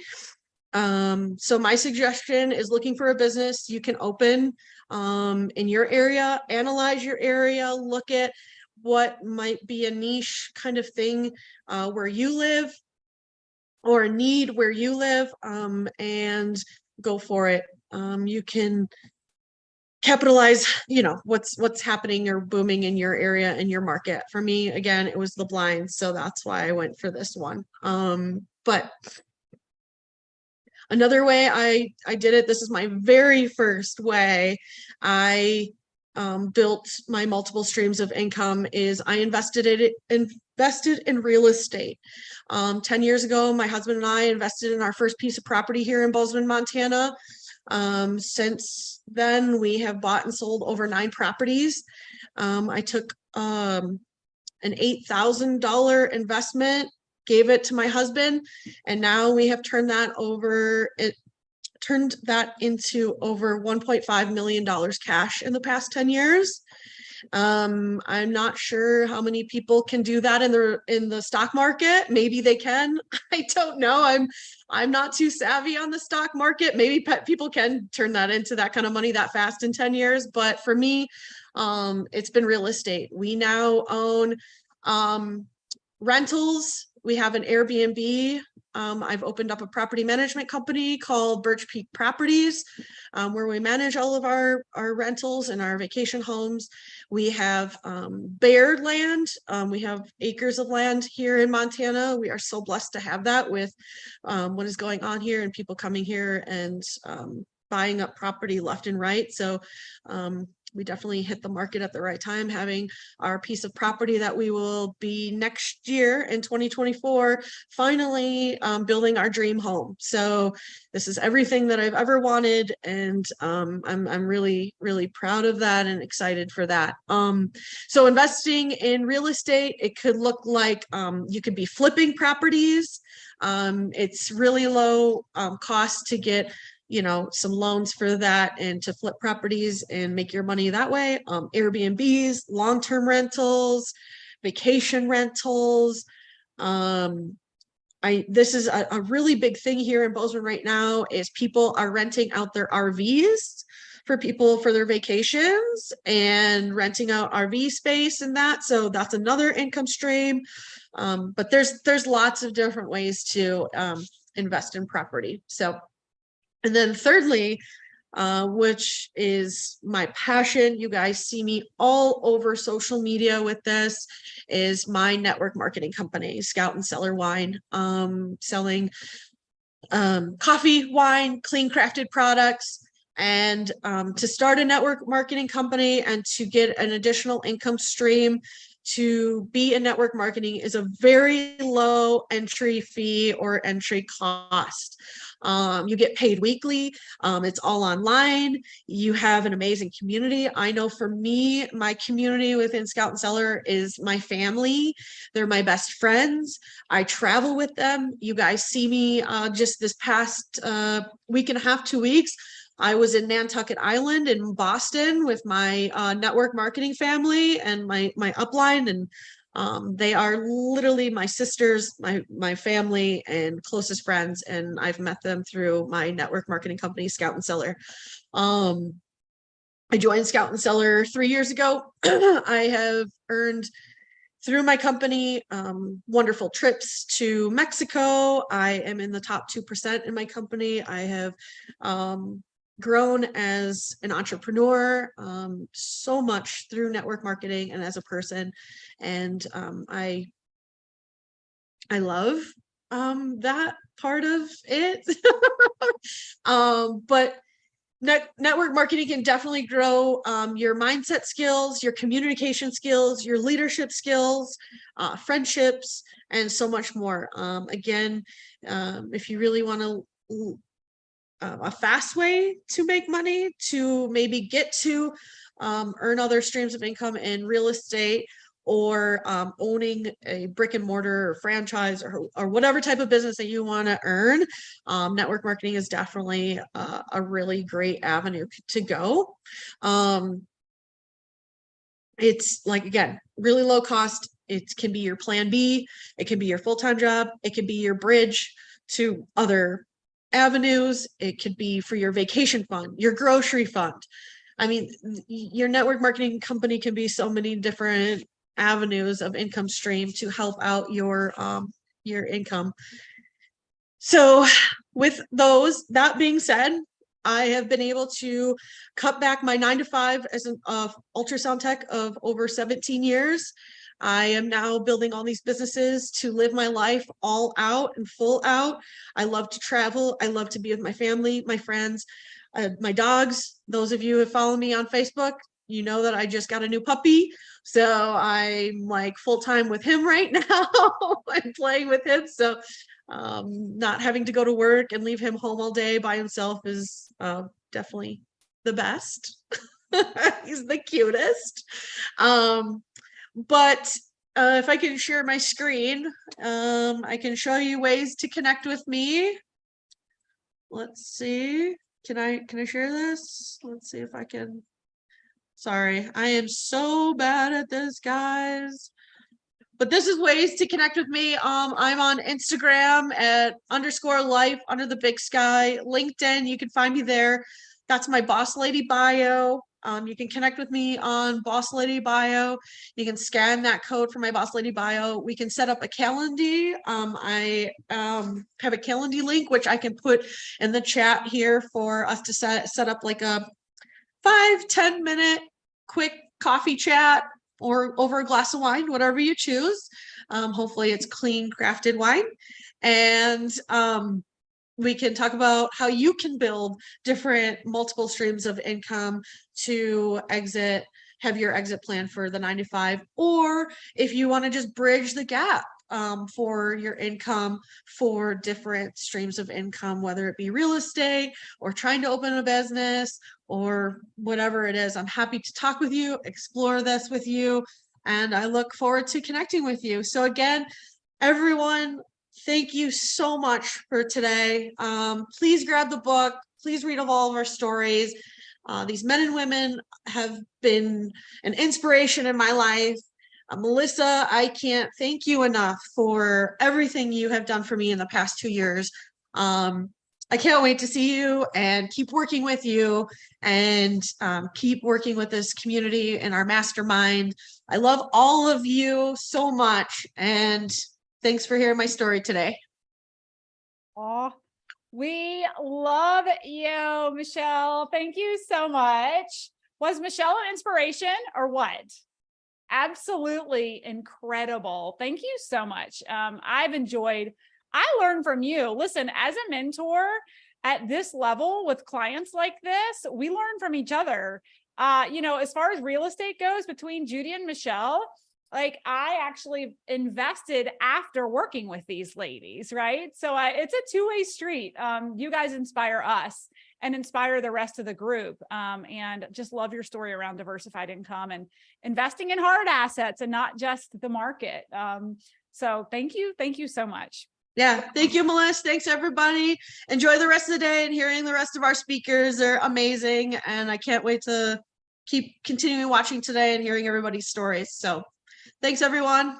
Awesome. Thank you. Okay. So we have a couple of announcements. First of all, let's go to our winner raffling off another live event ticket for the second group of speakers. Hang on just a second. Let me pull my screen up. We'll come back to you in a second, Allie. All right. So we are raffling off another second of 3 tickets to our Burnout to All Out live event, where you can come meet our speakers, network with our Burnout to All Out community, hang out with the Burnout to All Out leadership team, which we happen to think we're pretty cool. We think we have a good time. We are going to be giving out another ticket. We're going to announce this right now to Sarah Von Buskirk. I hope I'm saying that right. Sarah Von Buskirk. Congratulations for getting your ticket. We're going to message you directly in Zoom along with the other winner earlier. So we'll be messaging you with information about your live event ticket where you can come learn about personal growth, business growth, and network growth, and evolve and transform in those 2 days. It is absolutely life-changing. So congratulations there. Also, as a reminder, grab your book, download it today. Here is the QR code. We've already hit bestseller in 4 categories. We have a free Kindle download today. Please rate and review the book for us and our authors. We would greatly appreciate it. And with that, I'm actually really excited to bring to you another incredible Burnout to All Out team member, who is Allie Wright, who happens to be literally my right-hand woman, who keeps my life together, is my executive assistant. And my energy protector, who's behind the scenes juggling all things Bali right now for me, like literally like I'm requesting riding an elephant before I come home. So yes, I am, Lisa. She's like, I'm going to pack myself in your bag. With that, speaking of the downloads, with the proceeds of this book, all proceeds on Amazon are actually going to be gifted to a charity. And I'm handing this over to Allie to introduce the charity, talk about the charity. And so I'm going to turn that over to you, Allie. Awesome. So the charity, our mastermind members actually voted on to give all of the proceeds to this. And it's a charity that's very near and dear to my heart.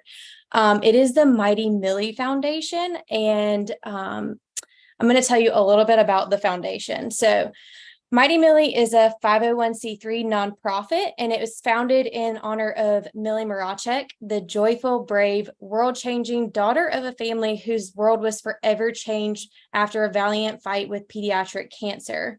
It's the mission of the Mighty Millie Foundation to bring community together to raise awareness, funding, resources, and research to fight childhood cancer. Nick and Claire, the founders of the Mighty Millie Foundation, are parents of Millie. They believe that a family should never hear the words, "We're out of options."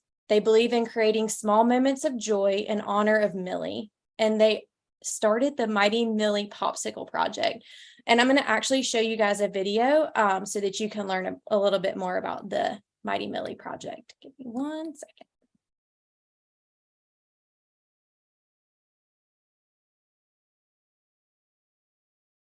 Whoopsie. Where'd y'all go? Did it share? Okay, perfect. Yep, we can see it. The Mighty Millie Popsicle Project began as a truly authentic project to our daughter, Millie. She, like most toddlers, loved popsicles, and they were often a treat, especially in the hospital during treatment. And sometimes popsicles were available in the hospital and sometimes they weren't.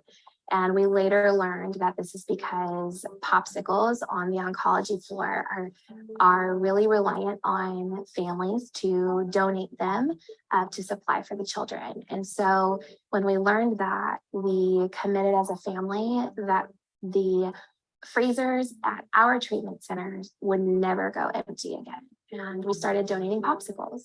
Shortly after Millie passed away, our family decided to donate popsicles to the Children's Oncology Unit at AFLAC. We realized there's a need for popsicles on the oncology and radiology units at many different hospitals. Popsicles in the oncology and radiology units at hospitals are important for many different reasons. One, to get through a tough moment. Another could be an incentive to push through. Her biggest joy is providing those smiles that come out of having that family time together to forget about where they're at and just enjoy being a kid. The Mighty Millie Popsicle Project has donated tens of thousands of popsicles and that numbers growing every week. Our foundation is fortunate and supported by our community enough to support organic freezer popsicles across the United States. And we're so happy to be able to continue to share Millie's light through this project. I think as a mom, my favorite part of this popsicle project is providing a moment of joy, but also providing a small source of nourishment for a child walking through treatment. Cancer treatment wreaks havoc on the body and often changes the way that a child eats or can eat. And we continue to hear stories from families and from nurses who take the time to reach out to us and share how those popsicles really have offered moments for children as they're relearning to eat after having a feeding tube, or where they were very scared to walk into the building that day, but knew that a popsicle was there waiting on them. And that to me is what the Popsicle Project is all about, a source of support and love for the parent and the child. We invite the community to join the Mighty Millie Foundation in many different ways. One way that our community can get involved is to host your own popsicle stand, sort of like a lemonade stand, but with popsicles. You can host a popsicle stand in all different ways. A popsicle stand can really be as simple or as creative as you would like it to be. And I think that's part of the beauty of bringing the community together. This is a beautiful way to raise awareness as a family or as a company or an organization. By hosting a popsicle stand, you really invite all ages of people into the conversation and into the action. And with the donations from these popsicle stands, we will use that to expand our popsicle project, as well as other goals for our foundation. Another way you can support the Mighty Millie Foundation by donating on our website or joining our Gold Circle monthly giving program. It is our hope that these popsicles are made available anywhere childhood cancer treatment is ongoing. And we hope that it provides the families and these kids a small moment of big joy.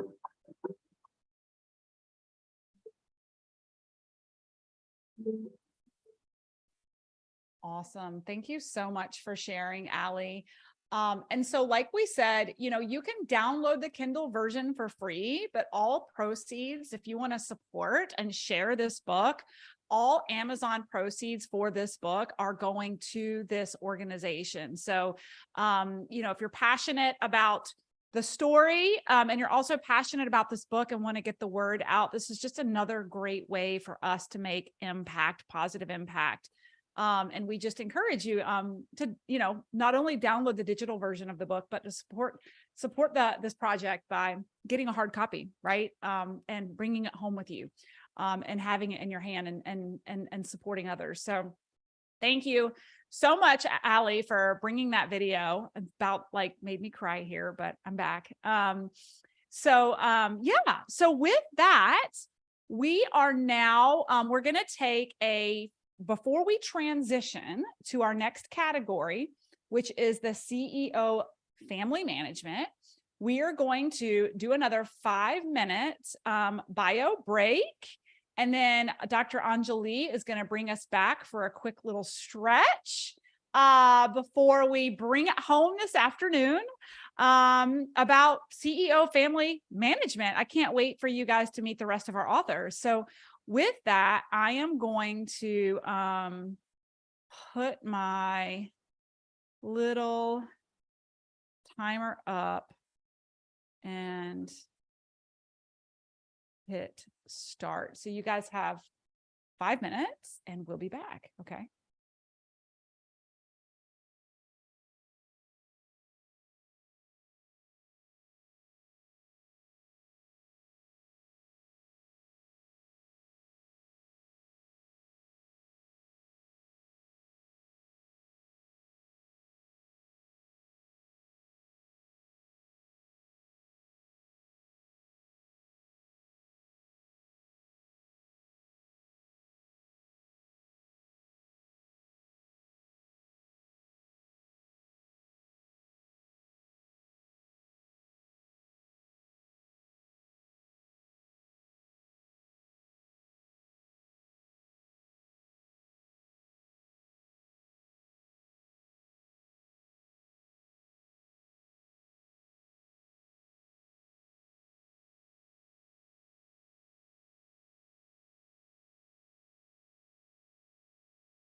All right, our time is up.